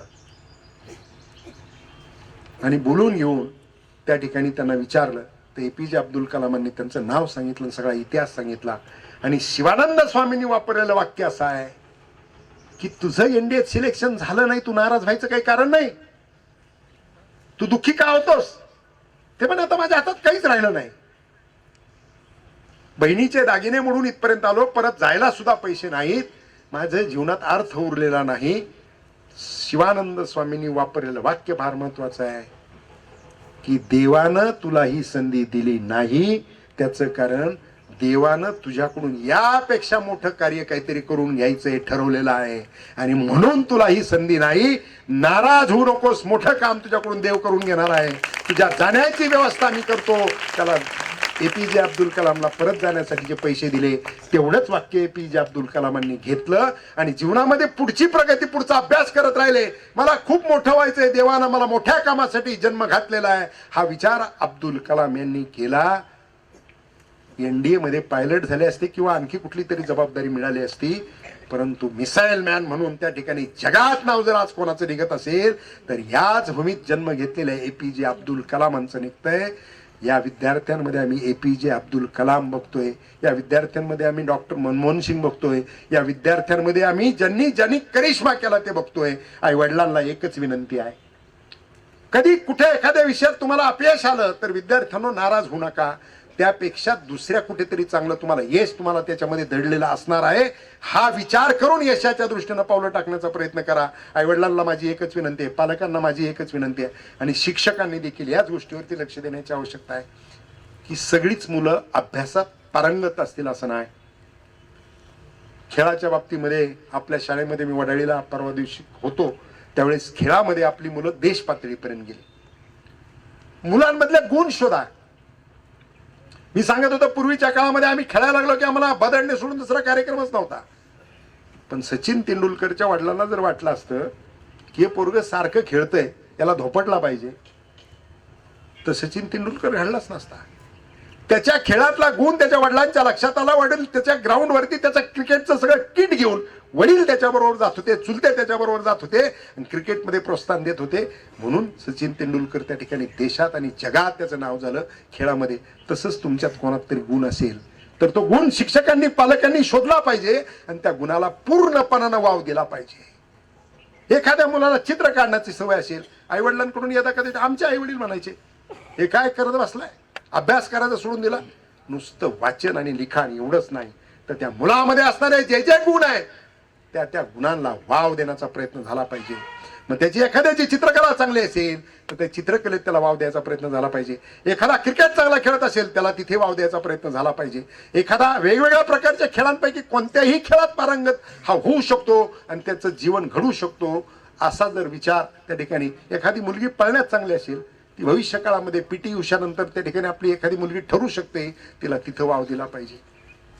चित्रकला असेल, खेळाचा असेल, कुठलाही गुण असेल, एखाद्याला गाण्याचा छंद असेल, त्याचा एखाद्याचा आवाज मुलाचा चांगला असेल, शिक्षकांनी आणि पालकांनी या गोष्टीवरती लक्ष देऊन त्या विद्यार्थ्यातले गुण शोधून त्या गुणातून त्याला पारंगत कसं करता येईल आणि त्याच्या जीवनातलं सर्वोच्च यश कसं मिळवता येईल याच्यासाठीचा प्रयत्न या ठिकाणी आपल्याला सगळ्यांना एकत्रपणानं त्या ठिकाणी करायचा आहे. खरं तर मुलांच्यासाठी एक कविता निश्चितपणानं मला सापडली. परवा दिवशी मी ते सांगणार आहे, एक व्याख्यान ऐकतानाच ती मला कविता सापडली. आपलं जीवन जे आहे हे जी कविता वाचतोय त्या कवितेत कवीला काय म्हणायचे ते तुम्हाला नंतर मी सांगेन. चित्रामधील फुले पाहुणी गंध फुलांचा कळतो का, चित्रामधील फुले पाहुणी गंध फुलांचा कळतो का, कंदिलाचे चित्र पाहून उजेड घरात मिळतो का.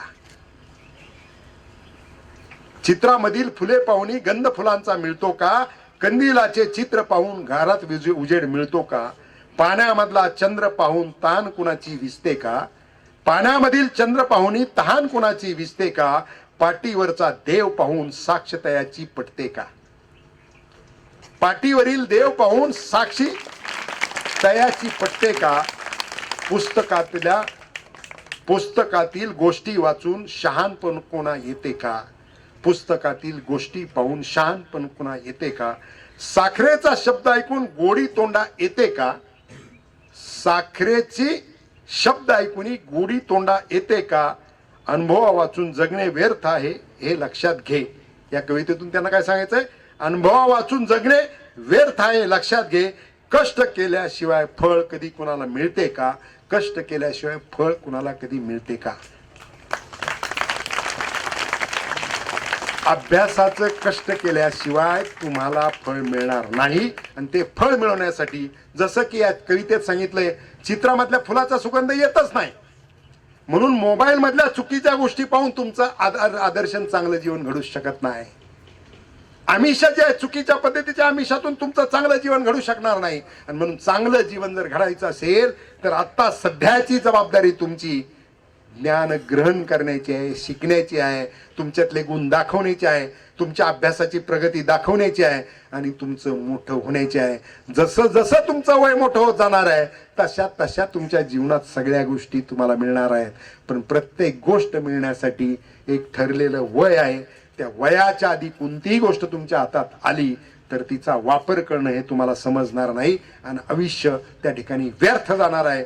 आणि व्यर्थ आयुष्य जायचं नसेल तर शिक्षक ज्ञान देतात ते ग्रहण करा. आई वडील घरी आल्यानंतर जे विचारतायत त्याचा आदर करा. आदर करणं हे फार महत्वाचं आहे आणि म्हणून आदराने आई वडिलांशी बोलायचा प्रयत्न करा. आई वडिलांना देखील सांगतो की आता थोडासा स्पर्श कमी झालाय. मुलांशी जे नातं आहे ते आणखीन जिव्हाळ्याचे निर्माण करण्याची आवश्यकता आहे. हिरकणीची गोष्ट मुलांना सांगितली पाहिजे आणि हिरकणी ज्या पद्धतीनं त्या गडावरून आपल्या लेकरासाठी कड्यावरून उडी टाकून खाली आलेली होती तेवढं करण्याची आजच्या कालखंडात आवश्यकता नाही. परंतु लेकराला जवळ घेऊन कुरवाळणं, त्याला प्रेमानं सांगणं ही जबाबदारी पार पाडण्याची आवश्यकता निश्चितपणानं आहे. स्पर्श कमी झालाय याच्या बाबतीत एकच सांगतो, तंत्रज्ञानानं शोध खूप लावला. मोबाईल आला, मोबाईलने क्रांती केली. मोबाईल मधून, मोबाईलच्या माध्यमातून मोबाईलने क्रांती खूप केलेली आहे. मला काय सांगायचंय का? नाही. मोबाईल मध्ये 90% माहिती मी तुम्हाला सांगितलं ते आहे. ते आता तुमच्यासाठी नाही, बाकीच्या सगळ्यांना लक्षात घ्या. 90% माहिती ही चांगलीच आहे, 10% गोष्टी चुकीच्या आहेत. पण साधनाची आसक्त आम्ही किती झालो हे मायमावल्यांनी सगळ्यांनी लक्षात घेण्याची आवश्यकता आहे. किती आसक्त झालो. एक कालखंड होता की लिकरू आईच्या जवळ आलं की, किती महिला असू द्यात, लिकरू आईच्या जवळ आलं की लगेच शांत होत होता. आज आपण मूल राहतच नाही म्हणतो. काय दिलं राहतं म्हणतो? सांगा ना जरा जोरात सांगा. मोबाईल दिल्यावर राहतं ना. हा मोबाईलचा विजय का तुमचा पराजय? मी दोन्ही सांगितलं. तुम्ही मोबाईलचा विजय होऊच शकत नाही, हा मातृत्वाचा पराभव आहे. आपण लेकरांना तेवढं कुरवळलं पाहिजे, लेकरांना बरोबर घेतलं पाहिजे. लेकरं मोठी जरी झाली तरी आईचा डोक्यावरून हात फिरला की त्याला एक वेगळं प्रेम, त्याचा प्रेमाचा स्पर्श होतो. तो स्पर्श असणं गरजेचं आहे. आणि प्रेमाच्या स्पर्शानं, आता आम्ही सांगितलं वडिलांचा स्पर्श कसा, आता आजकाल तो राहिलेला नाहीये. नाही तर वडील पूर्वी आमचा स्पर्श म्हणजे गालावरचे बोट उठलेलेच पाहावं लागायचं आईला, पाठीवरच्या बोट उठलेलेच आईला पाहावं लागायचं. हा स्पर्श होता. पण आईचा स्पर्श हा प्रेमाचा असायचा. तो प्रेमाचा स्पर्श आईचा लेकरांना असला पाहिजे, म्हणजे लेकरं तुमच्याशी तेवढ्याच मोकळ्या मनानं बोलतील. आणि आपण वेळ काढून मुलांशी बोललंच पाहिजे. मुलं घरी आल्यानंतर त्यांच्याशी चर्चा झालीच पाहिजे. तुला काय शिकवला, कोणता विषय शिकला, ठीक आहे आपल्या सगळ्या गोष्टी लक्षात आल्या नाही तरी त्यांनी तुम्हाला काहीतरी सांगितलंय आणि तुम्ही काहीतरी ऐकलंय, हे करणं गरजेचं आहे. तो संबंध निर्माण करणं गरजेचं आहे. शिक्षकांना माझी विनंती आहे की आता ही मुलं श्रीगोंदा शहरातली आहेत. आपण त्या ठिकाणी बारकाईनं लक्ष तर सगळे शिक्षक देतात असं पालकांनी आता सांगितलेलं आहे. याही पेक्षा बारकाईनं तुमचं लक्ष असणं आवश्यक आहे. पालक आणि शिक्षक संवाद वाढला पाहिजे. तुम्ही मला सुरुवातीला म्हटलं की त्या ठिकाणी पालकांना बोलवतो पण पालक येत नाही. आज मोठ्या संख्येनं पालक आले की नाही आले. प्रयत्न केल्यानंतर कोणती गोष्ट शक्य होते आणि तो प्रयत्न करत असताना आपण त्या ठिकाणी योग्य दिशेनं प्रयत्न केला म्हणून पालक मोठ्या संख्येने आले. आज संख्या आहे याच्या दुप्पट संख्या, खरं तर 250 जरी धरले किंवा 250, 550 पालक त्या ठिकाणी आई वडील धरून त्या ठिकाणी पुढच्या वेळेस अपेक्षित आहेत आणि ते आलेच पाहिजे. ते निश्चितपणाने येतील. परंतु या 3 महिन्यामध्ये पालकांचा संपर्क जो आहे, वर्ग शिक्षक जो आहे, त्या प्रत्येक विद्यार्थ्याच्या घरी या 3 महिन्यात किमान 3दा गेला पाहिजे. शहरात राहणारे शिक्षक किती देतात? शिक्षकांनी शिक्षिकांनी हातवर करा. शहरात राहणारे आता हातखाली करा. मला परत एकदा हातवर असा करायचा की रतिबाचं दूध कोणाकोणाकडे? हातवर करा. रतिबाचं दूधवाला ज्यावेळेस दूध घालतो त्यावेळेस आपलं बारीक लक्ष कशावर असतं? हा, मापावर. बरोबर. 1 लिटर दूध घेत असाल तर 1 लिटरचं माप ते देतच असतो. मग मापावर कसं काय लक्ष, कशावर लक्ष नाही, तो नंतरचा विषय. लक्ष कशावर असतं मग? पाटलांनी सांगितलं इकडून, ते म्हणले वरच्या धारेवर असतं का नाही? 100% असतं. मग जसं दूधवाल्याच्या वरच्या धारेवर तुमचं लक्ष की वरच्या धार त्यांनी टाकली पाहिजे आपल्याला, तो आपला हक्क आहे असं आपल्याला जसं वाटतं, तसं माझी शिक्षकांना विनंती आहे की या विद्यार्थ्यांसाठी वरची धार टाकायची मानसिकता ठेवा. महिन्यातून एकदा आपल्या पल्ल्याच्या घरी गेलं पाहिजे, वडिलांशी आईशी संवाद केला पाहिजे, त्यांना सांगितलं पाहिजे की याच्यामध्ये हे चांगले गुण आहेत, याला डेव्हलप करण्यासाठी आपल्याला सगळ्यांना एकत्र येऊन प्रयत्न करायचे आहेत. हे प्रयत्न करूयात, हे विद्यार्थी घडूयात. आपल्या शाळा अशा पद्धतीची शाळा झाली पाहिजे की या शाळेतला प्रत्येक विद्यार्थ्यांचा गुण आम्ही शोधलाय आणि त्या विद्यार्थ्याला योग्य ठिकाणी आम्ही पोहोचवण्याचा प्रयत्न केलाय. हे काम या मेळाव्याच्या निमित्तानं करायचंय. आज या ठिकाणी जेवणाची व्यवस्था केली ना, सगळ्या पालकांना माझी विनंती, कुणीही आपल्या विद्यार्थ्याच्या शाळेतलं जेवण इथे केल्याशिवाय जायचं नाही, कारण शाळा आजच जेवण देणार आहे. पुढच्या वेळेस वेगळा उपक्रम माझ्या डोक्यात आहे. 3 महिन्यानं 4 महिन्यानं ज्यावेळेस मेळावा होईल त्यावेळेस मी तुम्हाला सांगणार आहे की तो दिवस एखाद्या सणाच्या दिवशी आपण जशी सुट्टी घेतो तशी त्या दिवशी आपण सगळ्यांनी सुट्टी घ्यायची आणि तो पूर्ण दिवस विद्यार्थ्यांसाठी, शाळेसाठी आणि यांच्या कल्याणासाठी घालवायचा आहे. आणि म्हणून पहाटच उठून, लय पहाटे बी उठायची गरज नाही. नेहमी आपण घरी जसा स्वयंपाक करतो तेवढाच स्वयंपाक करायचा आहे, थोडासा जास्तीचा बरोबर घेऊन यायचा आहे. मी सुद्धा डबा घेऊन येणार आहे. आता माझा निरोप पोहोचला घरी, कारण आपण सगळे पुढच्या वेळेस इथलं खालच्या बाजूला एकदम सुंदर साफ करून घ्या. जामदार सर, एकदम छानपैकी साफ करून घ्यायचं आणि पुढचा मेळावा होत असताना एक दिवसभर मुलांना छान वाटेल ना, वाटेल ना छान. आपण सगळे एकत्र स्नेह भोजन अशा पद्धतीनं करू आणि दिवसभर आपण सगळे मिळून चर्चा करू की लेकरं कसे घडवायचे, यांचं जीवन कसं घडवायचं, यांना आदर्श पद्धतीने कसं घडवायचं आणि हे या देशाचे भक्कम आणि चांगले नागरिक घडवायचे, याच्यासाठी आपल्याला सगळ्यांना काम करायचंय. एवढीच विनंती या ठिकाणी करतो. आपण सगळेजण आलात त्याच्याबद्दल आपल्या सगळ्यांच्या अंतःकरणापासून आभार मानतो.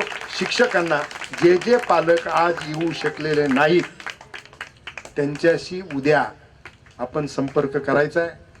काय अडचण होती ती समजून घ्यायची, त्यांच्या पुढे ती अडचण लिहून ठेवा, मला दाखवा, मला त्यांचे नंबर द्या, मी त्यांच्याशी बोलणार आहे.